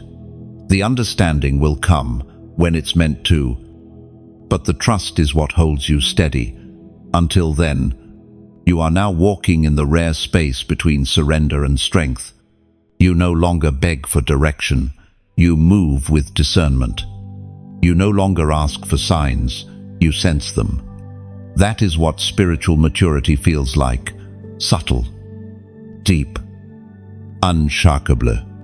You are becoming more like the quiet dawn, radiant but gentle, steady but unstoppable. The world rushes, but you flow. The world fears endings, but you've learned that endings are simply disguised beginnings. And through it all, you carry something rare in today's world: contentment. You don't need to chase more because you finally understand you are more. You've stopped looking for validation in what changes and found it in what never will. God's love, when He looks at you now, He doesn't see failure, He sees fulfillment. He sees the endurance that outlasted exhaustion, the faith that outlived fear, the hope that refused to die. What's coming next in your life isn't random, it's reward. The seeds you planted in tears are about to rise in joy. The faith you watered in silence is about to bloom into visible favor. But even when the blessings arrive, remember, the true miracle was never the result, it was the resilience. You were the miracle all along, shaped by seasons, sustained by grace. So keep walking, quietly but confidently. You no longer have to ask for peace, you are peace. You no longer have to search for direction, you've become alignment. The days ahead will unfold naturally, because they were written long before you worried about them. Heaven isn't rushing you. Heaven is rejoicing over you. You've reached the place where faith has ripened into wisdom, where waiting has matured into walking, where survival has turned into song. Let the song continue soft, steady, unforced, You've become harmony in a world of noise. And that, more than anything, is the proof that God's hand never left you. There is a sacred stillness that comes near the end of a journey, the moment before fulfillment becomes visible. It's not loud or dramatic. It's quiet, almost reverent, like the hush before dawn when the world holds its breath. You can sense something shifting, not around you, but through you. The waiting season has done its work. You've been emptied, refined, and filled again. This time with something stronger than ambition, purpose wrapped in peace. You no longer need constant reassurance because your faith has become its own evidence. The same questions that once kept you up at night have lost their power. You've stopped asking when because you trust who. You've learned that timing is not your job, obedience is. And you've been faithful through silence, through struggle, through seasons that felt endless. Heaven noticed every moment. As spoken in the book of Hebrews, chapter 10, verse 36, you need to persevere so that when you have done the will of God, you will receive what He has promised. Lo, that promise isn't a distant reward, it's the unfolding you're walking in right now. You've persevered. You've held on when others let go, believed when logic said stop, and loved when bitterness seemed easier. Those choices weren't small, they were sacred. Each one carved new strength into your spirit. Perseverance doesn't always look heroic. Sometimes it looks like getting up again when your soul feels heavy. Sometimes it's breathing through disappointment without turning it into despair. Sometimes it's simply choosing to keep faith alive when the evidence around you says otherwise. You've done all of that, and heaven calls it victory. There was a gardener named Noam who planted seeds in rocky soil. For months, nothing grew. People mocked him for tending what appeared dead. But Noam kept watering. When the rains finally came, something remarkable happened. Not only did his seeds sprout, but the cracks in the rocks split open, releasing underground water. The place that seemed lifeless became an oasis. His patience didn't just produce fruit, it transformed the land itself. That's you. The patience that looked foolish to others has been unlocking hidden blessings. Your consistency has changed the landscape of your life, and it will change others. 2. Where you remained faithful, God has been fruitful. There's something holy about enduring without applause. It shapes you in ways that success never could. Quiet perseverance builds a kind of strength that can't be shaken because it doesn't depend on recognition. You've learned that private faithfulness leads to public favor. But you no longer crave the spotlight. You're content to glow quietly, knowing that light does its best work in the dark. And now, as this long season nears its end, you're not the same person who began it. The sharp edges of impatience have softened. The ache for validation has been replaced with gratitude for grace. The restlessness that once filled your days has turned into rhythm. You move differently now, not from anxiety, but from assurance. You've discovered that peace is not passive, it's powerful. It anchors you while everything else changes. It gives you the courage to pause when others panic, to stay steady when the world shakes. That steadiness is the fruit of your perseverance. You're walking into a time where the inner strength you built in private will begin to bear visible fruit, not in dramatic bursts, but in quiet, undeniable ways. Doors will open, not because you forced them, but because your faith prepared you to walk through them. And when those doors open, you won't rush through, you'll enter with reverence. You'll carry wisdom in one hand and humility in the other. Because you've learned that blessings without grounding can become burdens, and you refuse to lose your peace for progress. The beauty of this new season is its balance. You'll see fulfillment and stillness coexist. You'll experience increase without losing intimacy. You'll walk in purpose without striving for control. It's what you've been prepared for all along, a life that glorifies God quietly but completely. Look closely at what's happening inside you now. The fear that used to rise first thing in the morning has been replaced with calm. The hesitation that used to accompany decisions has turned into clarity. You can feel it, the divine ease that comes when your spirit and your path finally align. And this ease doesn't mean everything will be simple. It means you'll no longer struggle against your own calling. You'll move with it, not against it. The currents of grace will carry you farther than striving ever could. The fulfillment of a promise is rarely loud. It arrives subtly, like sunrise through curtains, sudden, yet familiar. One day soon, you'll realize you're standing in the middle of what you once prayed for, and it won't overwhelm you because you've grown into it.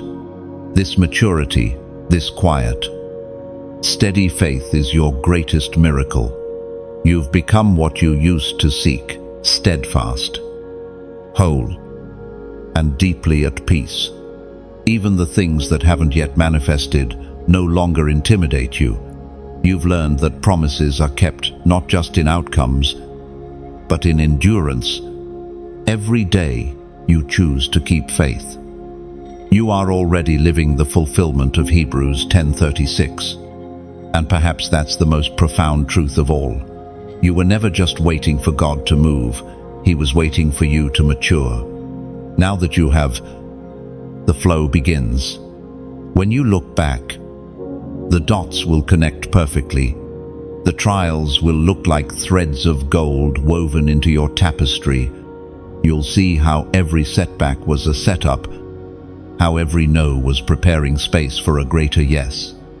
You are standing in divine completion, not because everything is perfect, but because everything finally makes sense. Keep walking with this quiet certainty. You don't need to announce it. Heaven already has. The promise is unfolding. The appointed time is here. And when the world asks how you made it, your smile will be answer enough, because peace never needs to explain itself.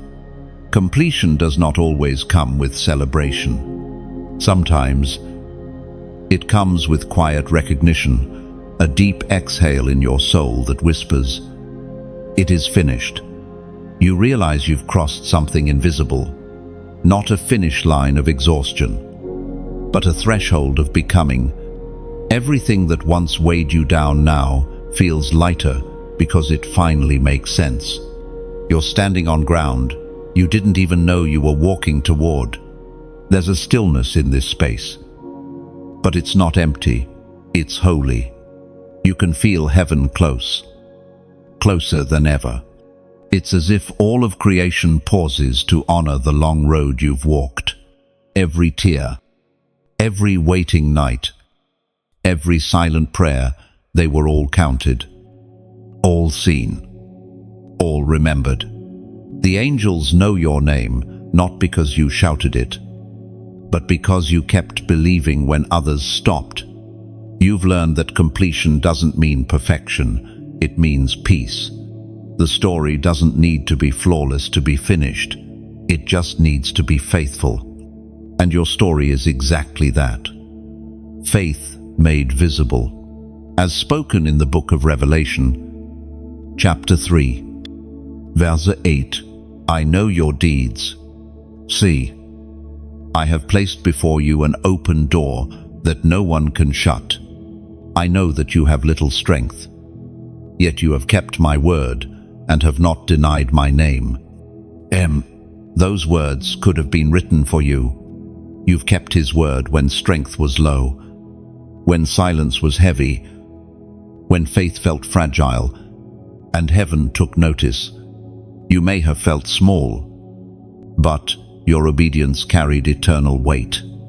Every moment of quiet endurance was a declaration louder than words. I still trust you. You've walked through fire and found refinement. You've wandered through wilderness and found wisdom. You've been pressed, but not crushed, broken, but not destroyed. Each breaking opened space for more light to enter. What you once called failure was actually formation.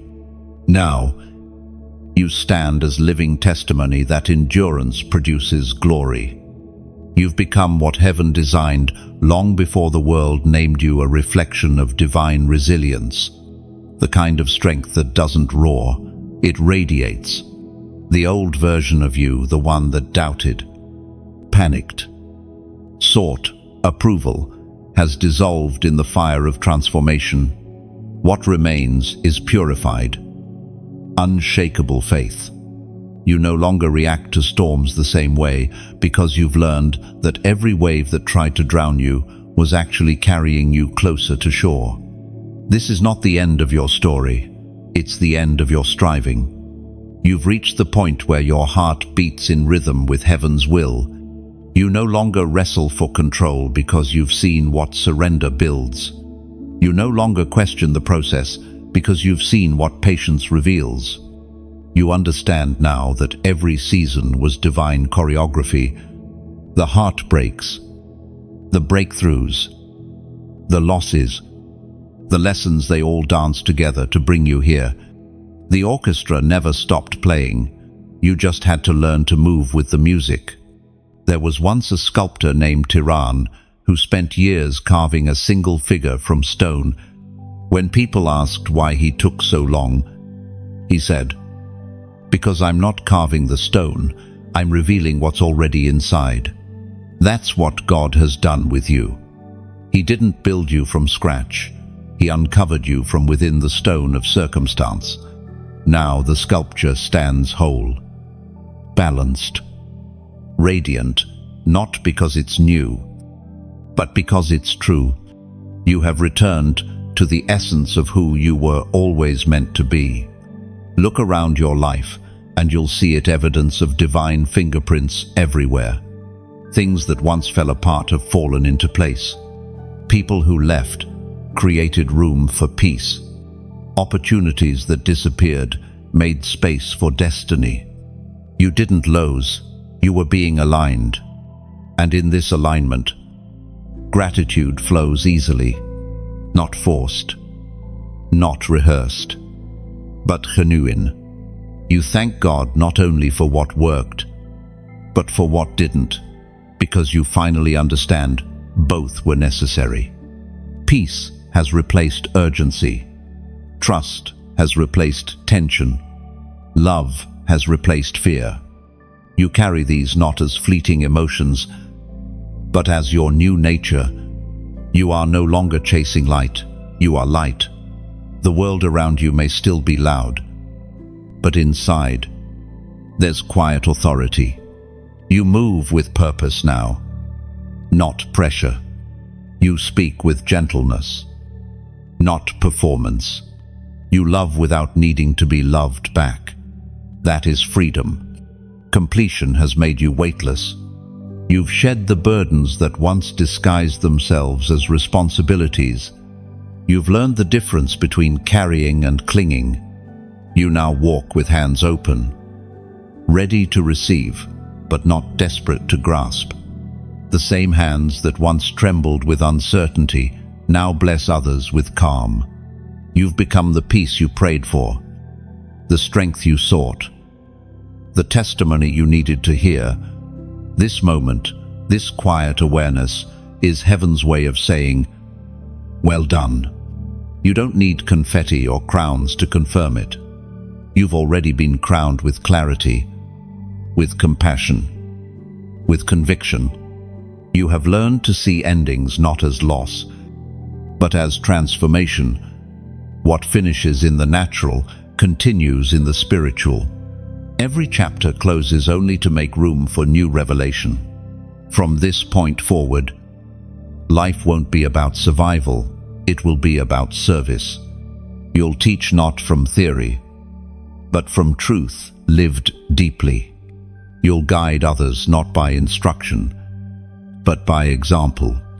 The way you walk through the world will become an unspoken sermon about grace, patience, and trust. And when you meet others still in their storms, you won't judge their struggle. You'll recognize it. You'll reach out with the same mercy that met you when you had nothing left. That's how heaven multiplies healing, through those who remember what it felt like to be broken. So here you stand at peace with your past, present in your purpose, patient with your process, nothing missing, nothing wasted, nothing out of place.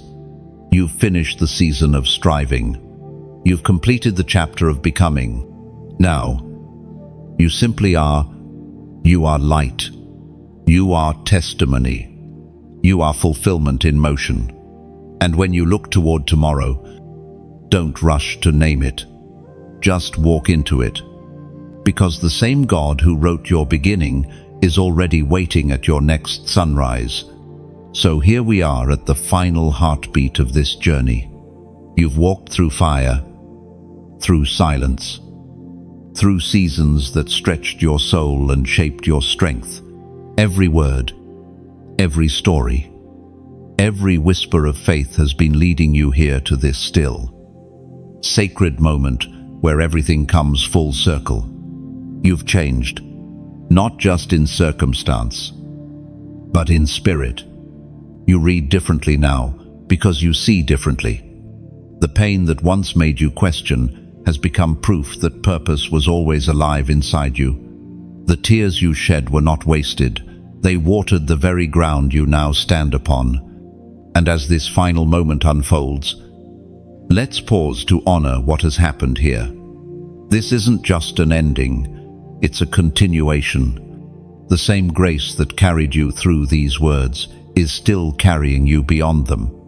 If these messages have spoken to your heart, if they've given you peace on restless nights, courage on uncertain mornings, or a reminder that heaven still speaks, then let that gratitude move through you. Press like not for numbers, but for resonance.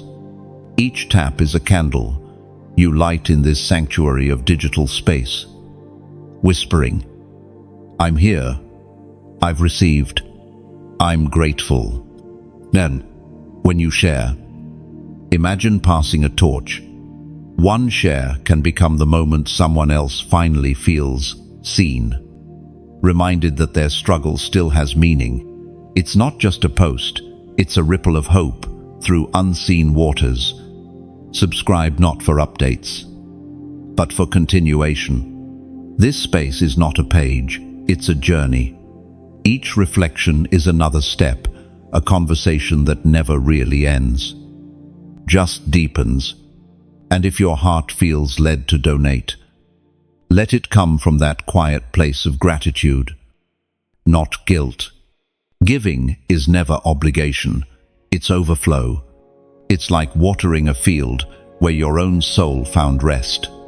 Imagine your donation as a small stream joining a great river. Each drop helps the current flow, farther reaching people you may never meet, but whose hearts will be touched by what you've helped keep alive. What's been built here is more than words. It's a home for the weary, a lighthouse for the searching. You are part of that home. Your engagement, kindness, and quiet. Yes, to these messages it all matters. If you feel something stirring apiece, a spark, don't ignore it. That's your spirit saying, I've been reminded of who I am. And before you go, leave a comment below. Share what this journey awakened in you. When you share your story, someone else finds strength in it. This is how we keep the circle of grace unbroken, by giving, by sharing, by showing up, not for perfection, but for presence. So as we close this chapter, remember, This isn't goodbye. The flame now rests in your hands. Keep it burning. Keep it kind. Keep it moving forward. Like to honor what healed you. Share to reach the one who needs it next. Comment to keep the story alive. Subscribe to stay within this flow of faith. Give, if your heart leads you, to keep this well overflowing for souls, still searching for hope. You've reached the end of the words, but not the end of the journey. The story continues, through you.